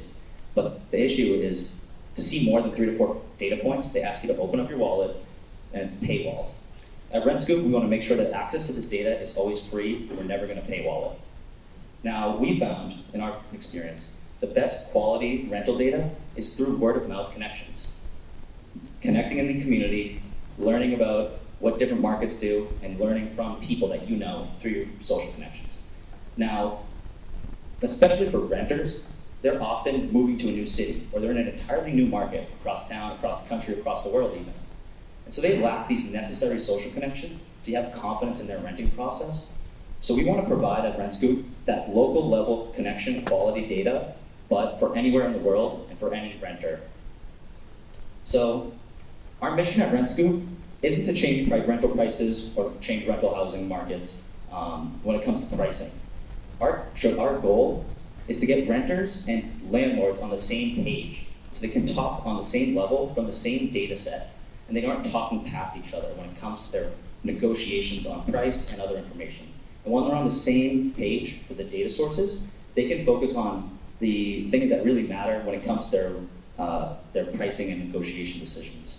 So, but we cannot do this alone, and so we've done a lot of the hard work, but I'm going to pass it back over to Nuno to speak more on our next steps. That's right, thank you, Anthony. So most of the hard work developing the website is already complete, but we need your help to fund it and make sure that it stays afloat. As we go forward, the cost to maintain the website is going to scale with our users. So we need to be able to meet their demands and scale our website along with our users. Since we know this can get expensive at scale, we've already brainstormed some methods of making money, and these include personalized data statistics. This goes beyond just being able to see the rent prices for free online. This would be for realtors and home insurance companies that are interested in data that goes beyond rentals to help adjust their marketing strategies. In addition, as the platform grows, we expect that people will want to list our site, and if that listing results in a tenant, we hope to make a commission off of that. And lastly, we know that nobody likes ads, but we have considered it as a potential solution if it means the site can sustain itself. As we open up the floor for any questions, we left the QR code where you can visit our website that currently has 50 user submitted data of rentals, and we're open to any questions. Thank you.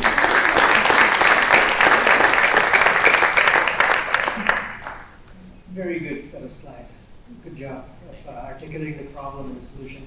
I guess the question is, where getting that data, getting that underlying data is really the key to your success. So how are you going to get that data? So our goal, in addition to the users submitting their data, we plan on scraping either the MLS or other listing services, because as we know, the listings are over a lot of different platforms. So if we're able to scrape that data and display it in one centralized location, there would be no need to go and open 7 tabs, and you can just view it all on our website. So a lot of web scraping and scraping different data sets in addition to people contributing and building the platform. You'll have to automate that somehow. So Right, yeah. So thankfully we're computer science majors, and we've already been prototyping a lot of that and getting the active listing data off of websites like Zillow. And we've got some good success on our first steps on scraping when it comes to that. But ideally, you would like people that rent to go in there and put down where they're renting and how much they're paying. That's correct.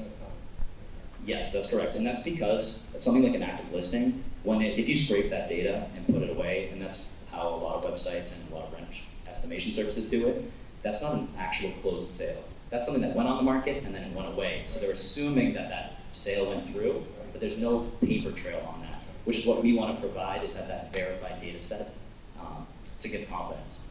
Are you going to have any, private information issues with that kind of data?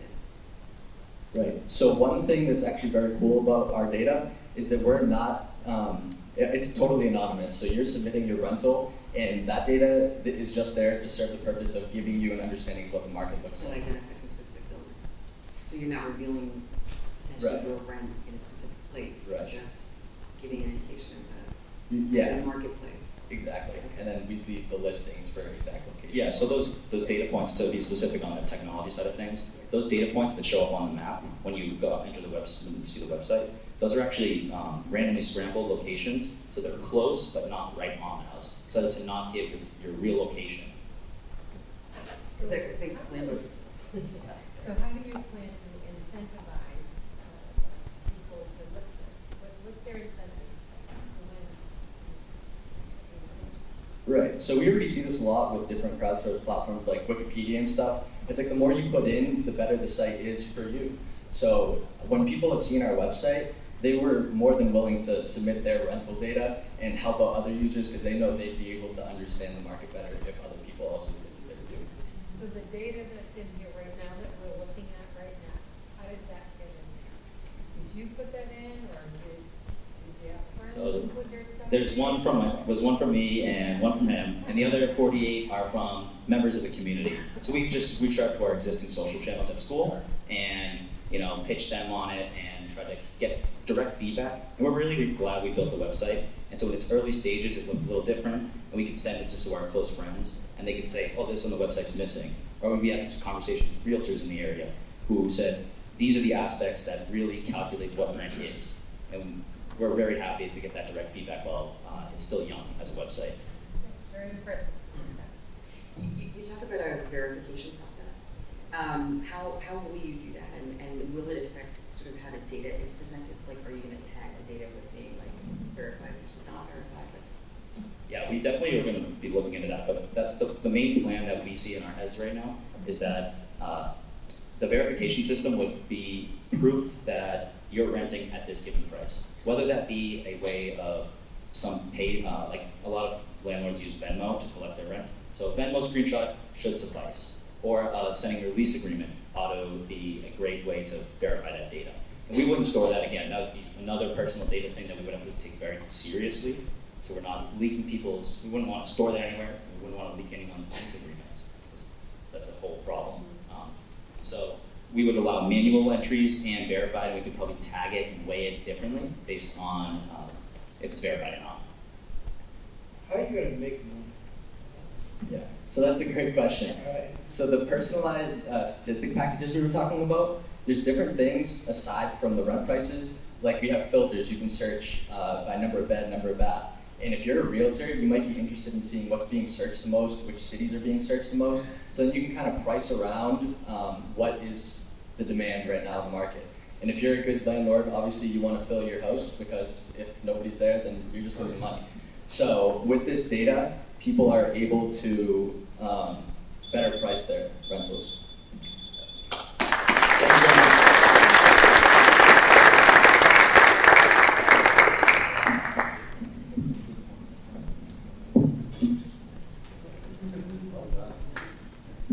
I think the provost is going to sign a license with you for campus.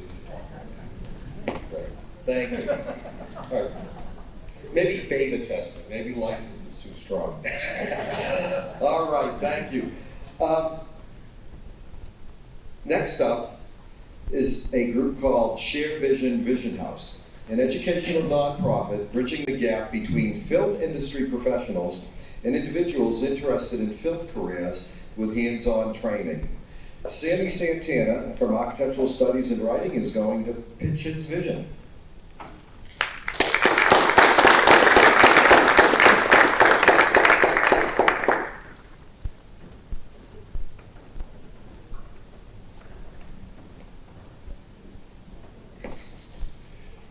Semi Santana. I am a junior here at UMass Lowell studying architectural studies, writing, digital media, and I recently added theater arts. My team is Shared Vision / Vision House. I'm also the DifferenceMaker co-op student working the camera over there.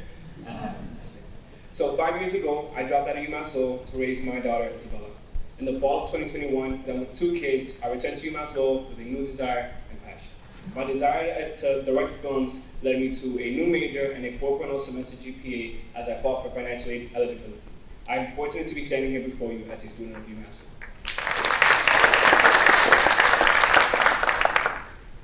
The first problem I will solve is the inaccessibility of digital media education in underserved and minority communities. Film school is expensive and not everyone can afford to attend. Another problem is there are currently no bilingual film programs. And lastly, students feel the need to move to major film hubs like Los Angeles, Miami, and New York to find film work. The cost of living and tuition in these places is extremely expensive, and this will have adverse results in their film careers. Digital media and videography have become increasingly popular post-pandemic, especially with the boost of TikTok and Instagram Reels. Fitchburg State University projects a 33% growth in film work through 2030, resulting in over 18,000 new jobs. Massachusetts also incentivizes film production with a Massachusetts tax credit, putting money back into the hands of producers in Massachusetts. Some of our competitors are Film Connection Film School in Boston, which is a low-cost trade school with a minimum base cost of $13,500. Another one is the Loop Lab in Cambridge, which teaches digital media and storytelling to students of color. What sets me apart is my unique one-to-one mentorship program, which where my best graduating senior producers will go out into the real world and partner with industry professionals to help launch their career. Something that I've learned as a digital media student is that film work is very tight-knit and a lot of opportunities come through word of mouth.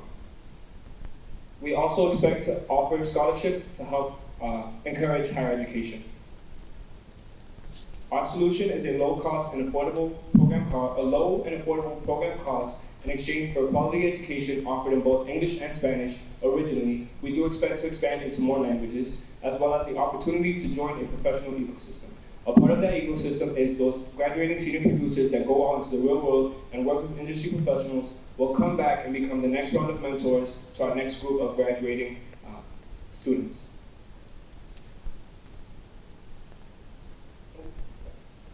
And these are the resources that we would need just to get the company started. These are all one-time fees. Again, just to get the company started. This does not include rent, which we will be incorporating rent spaces until we can get our own studio or our own building. So these are just one-time fees to get our company started. And then these are my works cited.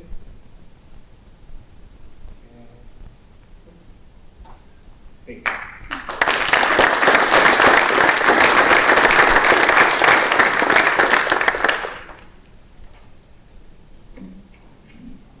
So Sammy, very interesting proposal, and we know there's a lot going on in the film industry in Massachusetts. So where are you thinking of locating this, and who's the we behind that? Who's your target audience? Do you have access to a target audience that you can attract? Absolutely. So luckily, we are in a great location. Even just in Lowell, in the city of Lowell, there are plenty of people that are looking for videography services. Any place really has a need for videography services. We are also close to Boston, which also has a lot of potential for us to get clientele and build that kind of community within the local area. So you said you got to teach it in English and Spanish? Yes. Okay. Why do you think there's a big need for that? Not most of the kids that would want to go to school, film school, they're already in school. Yeah. So, like I mentioned, there is currently no bilingual film program, and the idea is that my target to teach is not just students. It can be also elderly or older members of the community, people that may have a language barrier that they don't speak English, but we'll be able to provide that in Spanish, and then again, hopefully more languages, Portuguese and other different languages within the community. Yeah. And this is a great table of contents. If you guys see anything interesting that you guys want to ask questions about, feel free. So you'll charge a fee to the students to do this? Yeah, so there will be a small fee. So again, one of my competitors is Film Connection in Boston. Their minimum base cost is $13,500, which I expect my program fee to be nowhere near that. But there will be a small fee to help keep the company running. And then Vision House is actually a production company that will work as a a for-profit subsidiary to help kind of alleviate some of that financial burden. It's hard to call 13,000 minimum. Right, exactly. So is the thought that you're gonna, basically create a farm of videographers that then Vision House could use? Exactly. And then the idea is, the reason why I have them separated is so that if they go through Shared Vision, they don't necessarily have to work for Vision House. They can take what they learned through Shared Vision and go work in any company and move whatever they desire, but they will have accumulated that information and they can use it somewhere else. What about some of the certifications that are required and things like unions? Right. Have you thought about sort of how you're gonna handle some of that? I haven't thought necessarily about unions. Can you answer that? Yeah, so there's there's a bunch of unions around the Hollywood space, and if you're a director of photography, WDP on a job, you actually, need to be part of, a union. You need to have some certifications, or often have to have certifications. I was just sort of wondering. So I do expect to have a certification as people graduate through my program, but this is something that would probably even help unions, where people would already come in with some of that information and they can go and find work through the unions as part of the union. With regard to your resourcing, are you worried at all about scale? How much equipment are you gonna acquire, and Sure. will that allow you to have a sort of broad enough reach? So this is what I expect to use from the resource side in terms of equipment. To start off, just with $10,000, that would be enough to get the LLC and also to buy at least one camera. With one camera, we can begin to take clients and do video services. And then as we progress and start making income, of course, expand our tools. But the good thing about this is that once we buy it, we own it, we can use it over and over again. We could also even rent stuff at first if we need extra equipment. But again, once we have it, it's ours, so we won't have to spend that money again. On the nonprofit side, have you thought about reaching out to producers of equipment and actually seeking, their sponsorship? No, that's something that I have been thinking about is potential partnerships. The good thing is that I can partner with pretty much any production company because, again, these are people that are learning these skills that can then go out into the workforce and be a useful hand. So yeah, I do plan to have a lot of partnerships with the local film. And again, the film community is very tight-knit, so the bigger I can build that community and that ecosystem, the better. Yeah, I'm actually thinking about Kodak and those. Oh, like the actual manufacturers? No, I haven't thought about that.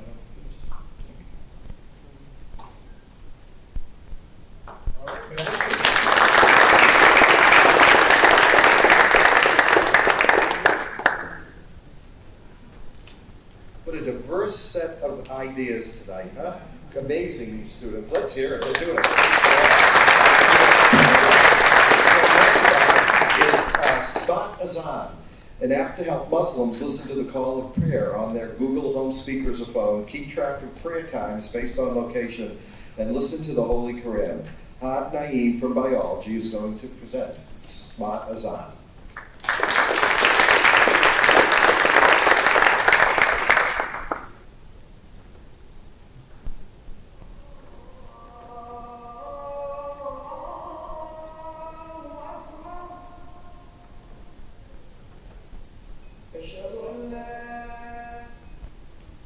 The 5 daily prayers are fundamental for Muslims to fulfill their religious obligations. Each day, the prayer times change due to the location of the sun. So Muslims need a platform to remind themselves when to pray. And since it's so important, I've created that platform to help Muslims maintain their prayer schedules and connect them to their religion. So, as I mentioned, 5 daily prayers is super important. But before each prayer, there's something called the azan, which is the call to prayer, as I played for a little bit earlier. And in the Islamic societies, the call to prayer is heard outside, so the whole community can hear it and they can know it's time to pray. But here in the West, unfortunately, that's not possible. So you would have to hear it in their local mosques. And let's be honest, for how busy people are here in the West, they can't be present for all 5 prayers in the mosque. So what platform are they going to use to maintain their prayer schedule and stay connected to their religion? So, today, there's over 2 billion Muslims in the world. It's the second largest religion in the world, the fastest growing religion in the world, and by 2050, there's projected to be about 2.8 billion Muslims in the world. So it will be the largest religion in the world. Our primary target market are the Muslims in the West. So this includes, for example, the United States, which has about 3.5 million Muslims, Canada, 1.8 million Muslims, and the European Union, which is made up of 27 countries, about 26 million Muslims. Here in our university, we have the UML MSA, Muslim Student Association, made up of over 200 Muslims. And we sent them our platform, and they gave us our feedback. They gave excellent feedback. They loved the app. And I'll share some of the feedback later. So what did we create? We created the Smart Azan app, which is the improved prayer reminder app for Muslims. And you must be thinking, there must be other apps like this with a similar concept. Why is ours better? First of all, we already have over 30,000 users using our app across over 60 countries. As you can see shown by the map, the blue represents our users, and we have users from all across the 6 continents. So also, we do have major competitors. Our major competitor is MuslimPro, which is the largest Islamic app with 100 million users. You must be wondering, what's the difference? So, first of all, we're free of cost for users. You can download our app today from the App Store, from the Google Play Store, on PC, completely free. Same with MuslimPro, except to get most of the features, you're gonna have to buy their premium version. And we offer most of those services for free. Also, we are completely ad-free. Our users can use our app without any disturbances, but MuslimPro is not free because you're gonna have to buy their premium version, $9.99 a month. Our main feature is that we do not have any data tracking. We keep our users' privacy safe. Other apps don't. MuslimPro actually had a lawsuit in the past where they were taking user data and sending it to the military and making money off of it. Another feature that we have, our main feature is that we play the azan, the call to prayer, on the smart speakers, on the Google Home speakers, on the Alexa speakers. No other app has that feature, including MuslimPro. That's our unique feature. And we are completely non-profit. We are not making any money off of this. If anything, we're taking money out of our pockets to keep this app running, which is why we need funding. We need funding to keep this app running, to get more users, and to get advertisement. We want to do more marketing, get this app out there even more, make this a bigger brand. We need funding to have like Instagram ads, Facebook ads, social media ads. We haven't worked in marketing. And currently we're paying $250 out of our pocket to keep the app running. This includes holding the app on the App Store, hosting the website that we have. And as I talked about some features that I mentioned earlier, the MSA, UML MSA, recommended that we actually have a compass on the app. Because Muslims have to pray towards Mecca. And they would be able to use an app, they would be able to use a compass on our app to direct their prayer. Currently, recently, we actually added the feature of you'll be able to read and listen to the Holy Quran in 6 different languages. Your users are able to do that on our app and play it on the smart speakers. No other app does that. Also, with the funding, we'll be able to hire a professional app developer, and it'll make the app look more appealing. Thank you all.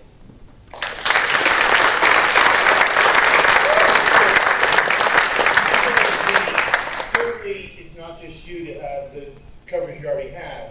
So can you explain that a little bit? So basically, Manful, he's an IT guy. He has his own company. He's very good. He's has a lot of experience. We decided to talk to him. He wants to do a side thing to create this app. We worked on it at the start of COVID, and ever since then, we created it, and it's been just going up. The users. So that's the 100,000 users. 30,000. 30,000. Yes. Okay. And where are you gonna? Is it all trying to build a model where you can sell advertising on it? Is that the idea? No, because of the other app, MuslimPro does that. We don't want advertising. So where are you going to get your money? First of all, we're going to create a donations tab. A lot of users have come in and said they want to help us with the project. They want to donate money to help us. Okay. So we're going to be getting donations. And from there, once we get more users, we have other paths we can take.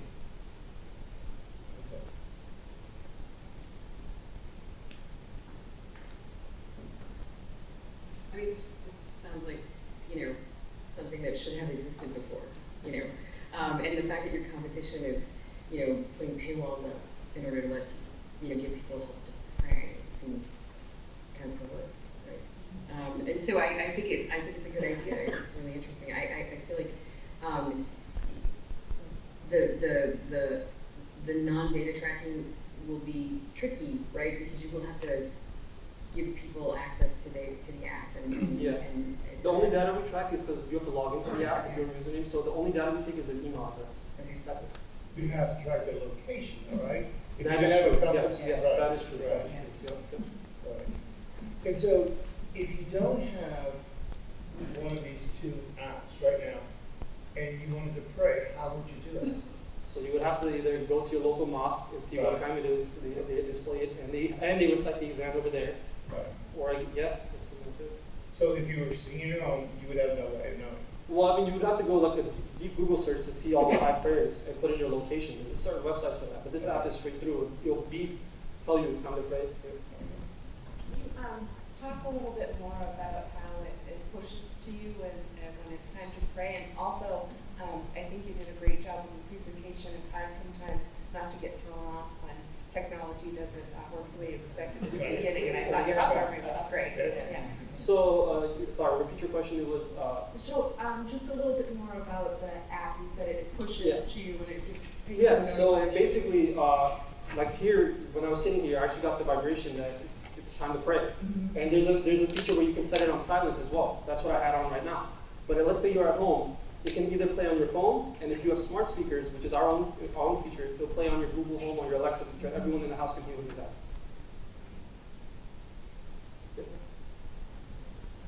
Great presentation.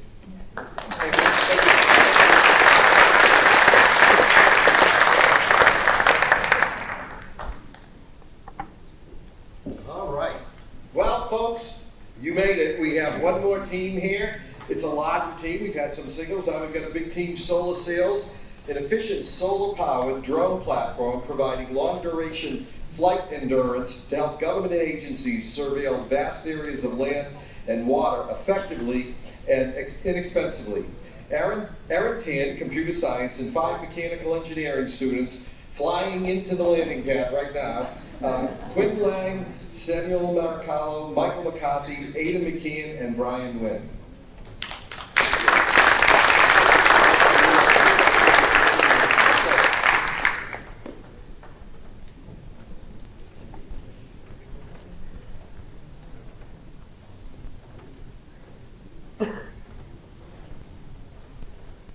Hello, everybody. Perfect weather for a suit today, huh? All right, now that's out of the way. I just want to introduce our team. I'm Michael McCarthy, head of Gimbal Design. I'm Quinn Long, I'm head of the team. I'm Green Zhang, Raji, aerodynamic business. Sam Akajo, lead solar engineer. Arun Panasamy, business. And this is our project, Solar Sails. I'm here to tell you why drone enthusiasts like ourselves possess the perfect solution, and we're the sleeping giant for national security. Now, the current strategies for national surveillance are ineffective and costly. This is because there's a fundamental challenge in patrolling vast areas of land. Now, the National Coast Guard themselves have spent $2 billion every year on stopping drug trafficking, yet they fail to catch these criminals 9 times out of 10. That is a failure rate of 90%. If LeBron James got scored on 9 times out of 10, he would be fired. Now, these current strategies are made up of manual patrolled planes and drones. Both of these require a user to operate them, and they're also costly. Now, we already have robots in our homes, home life, automated manufacturing. All of these provide efficiency, cost effectiveness, and now I pose the question, what if we use that for surveillance, replacing these manually patrolled drones and planes to make a cost-effective and efficient solution for national security for safer communities? I'll pass this on to Quinn to explain further. So the current market size for border patrol around the world, at least for the U.S., in 2021 alone, $4.8 billion was spent on borderline surveillance. That is direct patrols for the borderline, $4.8 billion in the U.S. In the European market, Frontex, which is the European version of border patrol and also the National Coast Guard, they spend, in their next budgetary cycle, they're expected to spend $5.6 billion. This is the market that we're trying to enter. Now, our solution is to create a series, a network of autonomous solar-powered drones using commercial equipment, because the private sector is actually, or the military, is actually very far separated from what's commercially possible. So using this, we want to create a bunch of these drones which have limited capability, but cost $5,000 per to produce, and $10,000 is their purchase price. So here's our competitors. So the traditional solution for large aerial surveillance is a manned aircraft. A manned aircraft it's a pretty good solution. It doesn't have to care about ground conditions. You can fly hundreds of miles per hour. However, they're 100,000-pound machines, and when it's 100,000 pounds, you have to pay for the fuel to propel that machine. You have to pay for the ground crew, which is 20, in order to keep it active, and you have to pay for safety crew, operational crew, and you have to pay for maintenance crew. That means that the cost of this HC-144, which is the most popular manned aircraft used by the National Coast Guard, with the most flight hours, the operational cost is $2,500 per hour. Drones are a better solution. Imagine if you could get rid of the life support, you can make the craft smaller, you have only the necessary equipment. You're inherently decreasing price. But currently, the way that they're made, they're overly complicated. MQ-9 Predator drone is a great example of this. It relies on a camera that is capable of seeing, has to see through 10 miles of air in order to detect an object. But when it's looking through 10 miles of air, even the slightest bit of humidity will make it so that it's no longer able to detect these things. So the best solution is actually, what if you were able to just use small drones that were closer to the object? If you're using a small drone close to the object, you don't have to pay for an expensive sensor load. You don't have to have these drones be really, they don't have to be inherently complex. The math that works out on this. For a drone that costs $10,000 per unit, I can build 140,000 of these. I mean, 1,400 of them for the price of a single manned aircraft, $14 million. When this occurs, and each one capable of flying at 30 miles per hour for a 24-hour period, it's able to cover 720 miles. Now, if it's able to look 1 mile to the right, 1 mile to the left, that means each one is capable of covering about 2,100 miles. And when you have each one capable of covering 1,200 square miles per day, then 14,000 of them covers 3.1 million square miles. When this occurs, for reference, a manned aircraft, each of these, because they're so expensive, only operate for 1.8 hours per day, which means even if they can see 75 miles away, they can only cover 54,000 square miles per day. This is a 60-fold increase for the exact same price, and it is fundamentally capable.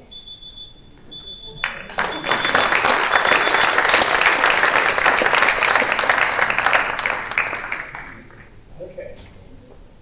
This is very basic. Why haven't our military thought of it already? I mean, this is a huge problem that they're talking about every day. This is such a simple solution. Well, actually, the government is very highly fragmented in the way that it purchases new technology. And this solution, solar-powered thing, it's actually only been possible for the past 6 years. There was a paper that created the first solar-powered plane capable of breaking day-night barrier, so continuous flight, 2015. And even then, it was just barely getting it. We've had 6 more years of research, 6 more years of development, but that's not the main thing. It's mostly just the way that the military currently works. It's so entrenching. It goes on the same solutions over and over again, and it's hard to break into this market. Traditional solutions is just making something that's bigger, more complex, and heavier. We're going the opposite route. There are new companies trying to do this. Android Technologies is one of them, trying to make autonomous drones. We hope to get to the size where we can actually be bought out by this new and upcoming company to utilize a new autonomous capability that is actually starting to develop in the commercial market. So that's the goal, is to build a company to be bought out. Yes. Can you tell us a little bit more about the solar technology and the range? I thought that was interesting what you just said about the breaking through the day-night barrier. Well, so solar technology is basically, you can actually generate more power on this plane platform than it uses to propel itself by cruise flight. When this is possible, you can actually charge the batteries while it's flying during the day. And if you get a large enough battery, you can use that to last through the night. First research paper to do this was in 2015. Well, first research paper was 750 pounds. People have done it for massive aircraft, but when it's so massive, they become so heavy, so complicated, and you run into the Predator drone issue. Now it's so massive heavy, it has to be at 50,000 feet. Now it's at 50,000 feet, you can't actually detect most of the time because sight bits of humidity no longer effective. But that's the problem, is you have to have a battery that will last all night if you're going to fly all night, and that adds more weight to it, so that means you have to have a bigger mass. That is true, but it's a solved problem. It was solved in 2015. We are just increasing, or we're going to develop it further. And again, this is just one solution to achieve an autonomous system that just regulates itself and just does the same thing over and over again. It might not even be the ultimate solution we arrive on. So we could make barges that have drones that land on them autonomously and then take off again. This might get rid of like issues with weather temperance because the solar panel, if it's cloudy, we won't produce that much power. This is just one thing that we spend a lot of time developing, and we're going to push down a little bit further. But fundamentally, what we need to do is just prove that we as a team are capable of producing this product. We want funding in order to make a technology demonstrator, a prototype, that will break the day-night barrier. Because if we can do that, then I think investors will be like, yeah, they can do this other stuff. How do you, because it's small and lightweight, how do you solve the problem of being impacted by weather, wind and rain and everything else, right? You're flying at low altitudes, so you're going to deal with a lot of wind. So how do you deal with that? Well, an albatross or a seagull, they're still capable of flying through the rain or the weather. Unless it's a hurricane-force wind, our craft really won't be affected terribly much. It's mostly just, it'll impact the amount of energy that we're able to consume, we're able to generate because it's cloudy, or I'll have to work harder through the wind. Because, for example, Gabriel's drone, that one right there, no, there are other drones. Consumer drones are actually pretty weather resistant. Mostly you just have to waterproof them. But they generate so much additional power that they can just power through gusts of wind or things like that. And there's not really much effect except on battery. Did you say how much money you need? So we're looking for $6,000 just to build a prototype that works. This is the exact breakdown. These are all the materials that we'll need. We're going to, for this prototype, we're going to try to develop as little new technology as possible. Just use commercially existing solutions, especially those that are open source, and integrate them so that it creates a fully developed platform. But if you could do this, it could stay in flight forever. Theoretically, with good weather, yes. Once you break the day-night barrier, it can stay in flight forever. We want to aim for like 3 months on a single flight before it comes down to maintenance. That would be cool. Oh, So long record, 81 hours. So your unique IP is breaking the day-night barrier, or are there other elements of unique IP? Because I assume that the transmission of data from the drone is probably already solved, right? No, actually, transmission of data. If you're working with like 3 million square miles, there's so much data that needs to be out there. You need to build a network that can transfer that much data. The unique IP, it's partially day-night barrier, but again, that's not the final solution. The unique IP is we're fundamentally making a lot of drones really cheaply that work together. We need to create an autonomous network. Yeah, we need to create a network that integrates all this together so a single person can use it. That's mostly a software thing that we can patent, and it is a mechanical engineering problem as well. Yeah. Two questions. What is this? And you're gonna fly this. You've got cameras that are taking pictures. They're automatically detecting people. Then somebody has to look at that and say, "That's something I can do something about." Right? So there's somebody on the ground that's monitoring this. The idea is, no, we will make it so that it processes the image. It will say, this is, most of the time, 99% of the time, just open blue ocean. One time you're going to see a speck on there, and the drone is just going to say, hey, I see a speck. There's something suspicious over here. Then it calls in someone to actually check it, verify what it is, tell the drone to go closer to it, and then once it detects, oh, this is actually a boat, this is a submersible, then we'll have it, send an actual man crew out for surveillance. All right.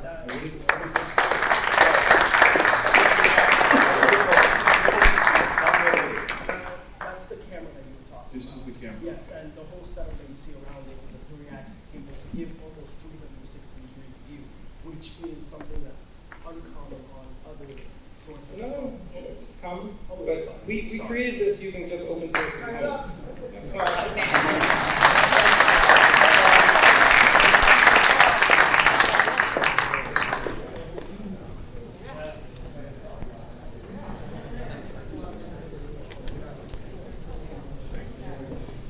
All right, let's hear it for the 10 teams that will bring it out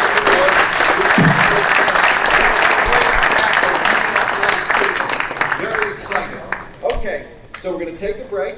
I'm going to take our judges upstairs. We're going to lock ourselves up in a room, and when we come back, we'll have magic for you. Enjoy the beverages and have some snacks. Picking the winners for tonight's event. The good news is every team that pitched this evening is going to get some funding, and all the teams will be required to participate in summer boot camp, and that's how we're going to help you develop these ideas a bit further, and then perhaps we'll help you find some more funding after that. So first of all, I want to give you all a great big round of applause.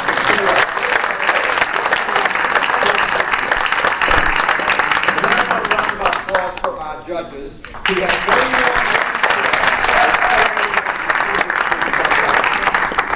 and with that, I would ask David to come up to the stage, and we're going to move into the awards ceremony.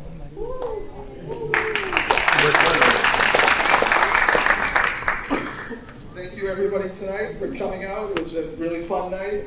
It's my pleasure to introduce the founder of RiskMaker, the DifferenceMaker Institute, and for the announcement of the final awards. Brian Rist is a 1977 graduate of the Manning School of Business, an entrepreneur and the founder and former owner of Florida-based Storm Smart Systems. After seeing the devastating damage from Hurricane Andrew in 1992, he sought solutions to help people protect their homes in severe weather. Founded Storm Smart in 1996 and guided its growth to become the largest manufacturer and installer of hurricane protection products in the country. His success was rooted in his commitment to customer service, product development, and sustainability. People really underestimate customer service. They really do. Because of the success, Brian and Kim Rist have now sold Storm Smart and are focusing on their philanthropic, sorry, it's been a long day, efforts of their family foundation. He is the perfect example of a difference maker, an innovator who works to make the world a better, safer place. They have been great champions of this program and given their generous gift to establish the Risk Difference Maker Institute. Their donation is a significant step forward in the growth and development of the Difference Maker, including increasing student participation and expanding the recognition of the incredible innovation and creativity at UMass Lowell. Please join me in welcoming Brian Rist. So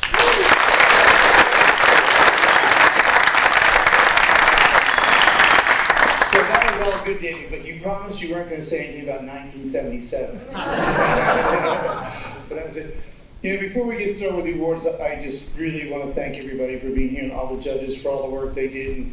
And as everybody said, it has been a long day, but what we saw here tonight was just really just astounding.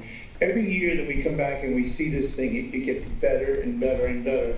And so on behalf of my wife and I, and Kim is in the back of the room, we just want to thank you guys and tell you, y'all did a very, very good job. And they're really, you know, somebody's going to win a few prizes tonight, but truly everybody who was part of this program was really winners, and it was a really difficult thing to pick certain winners, but we had to. So, but in our eyes, in our heart, you guys are all winners. So before we get started,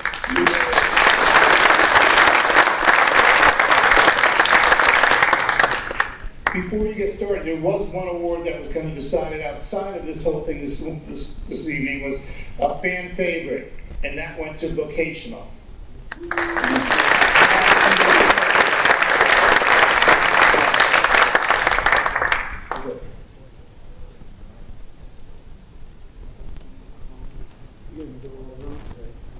Congratulations.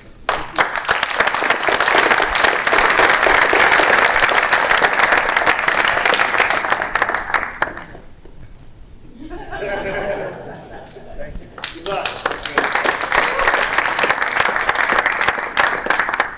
So as Steve said, everybody's going to get something, and so there were 3 different organizations that we picked as honorable mention. And it wasn't that we didn't think their ideas were good or great. We just think they needed some more work, but we wanted to do something to motivate them to stay part of this program. So let's do this all one time together. The 3 groups that were honorable mention are Crypto Pigeon, Shared Vision, and Quick Release Window Bars. So you guys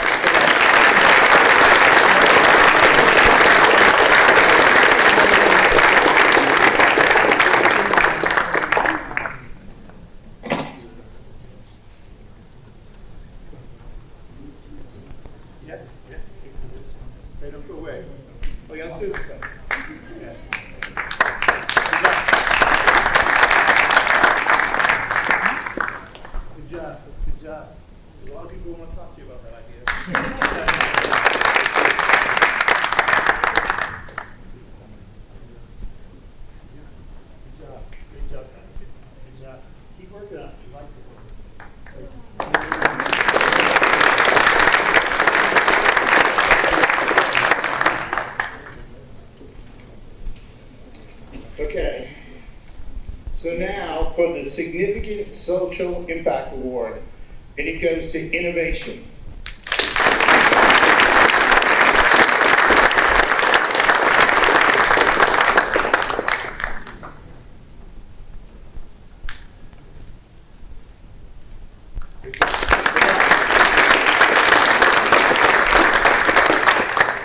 For the one we decided for innovative solutions, it goes to Red Scoop.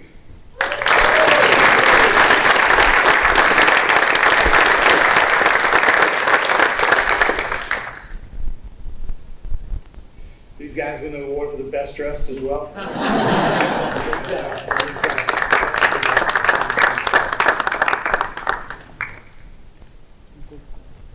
Good work, guys. For healthier lifestyles, Neuralize.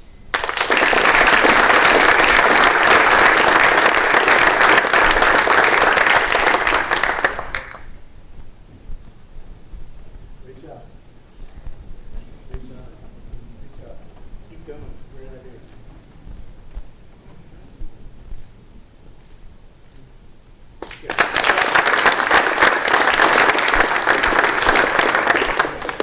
For sustainable environmental, solar sails.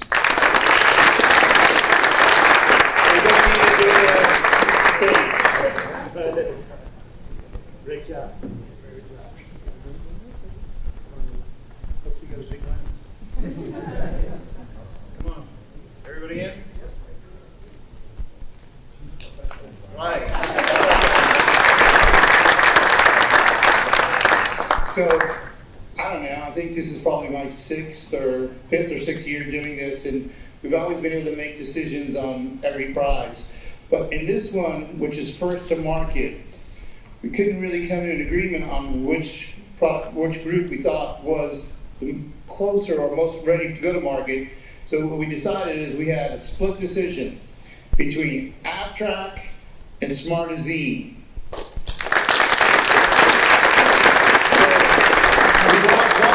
Tonight, so one of you guys is going to be an IOU. Okay. Start with you as smart as Zen. Yeah. Congratulations. Thank you.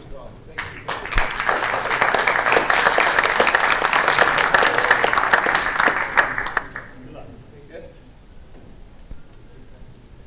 This is going to be AppTrack.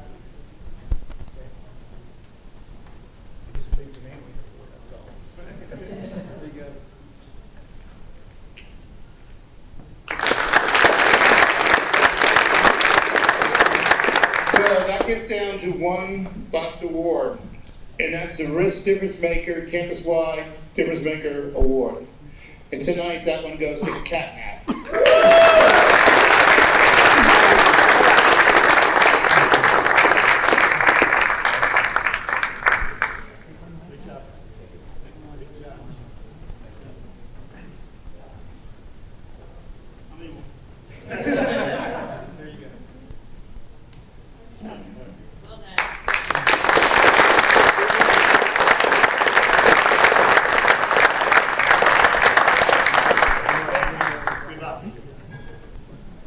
Again, I would like to thank you all for coming here tonight. It's always amazing to see a crowd, and it's past 9 o'clock.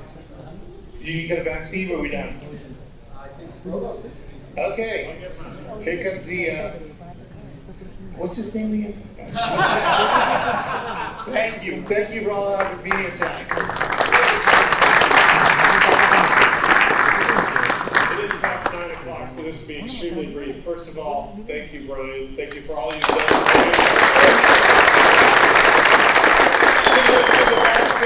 Tim, thank you for all that you do for us too. Thank you to all of our judges tonight, paid by the minute. Honestly, fantastic job. 2 more minutes though, there could have been trouble. Congratulations to CatNap, but congratulations. Can we give one more round of applause for all of our students?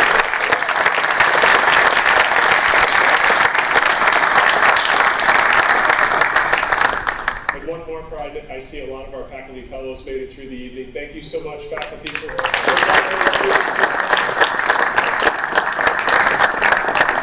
pretty amazing night. We had all 5 colleges represented up here tonight on stage. We had freshmen through graduate students. We had 8 different departments represented. Those of you that know me, that know this is one of my favorite things that we do on this campus, and you know why. You all make me so darn proud. For those of you that didn't maybe finish where you thought you were tonight, that just means grind it a little harder next year and you'll be back up doing even better. Congrats to all of you. Have a great night. Have a great year.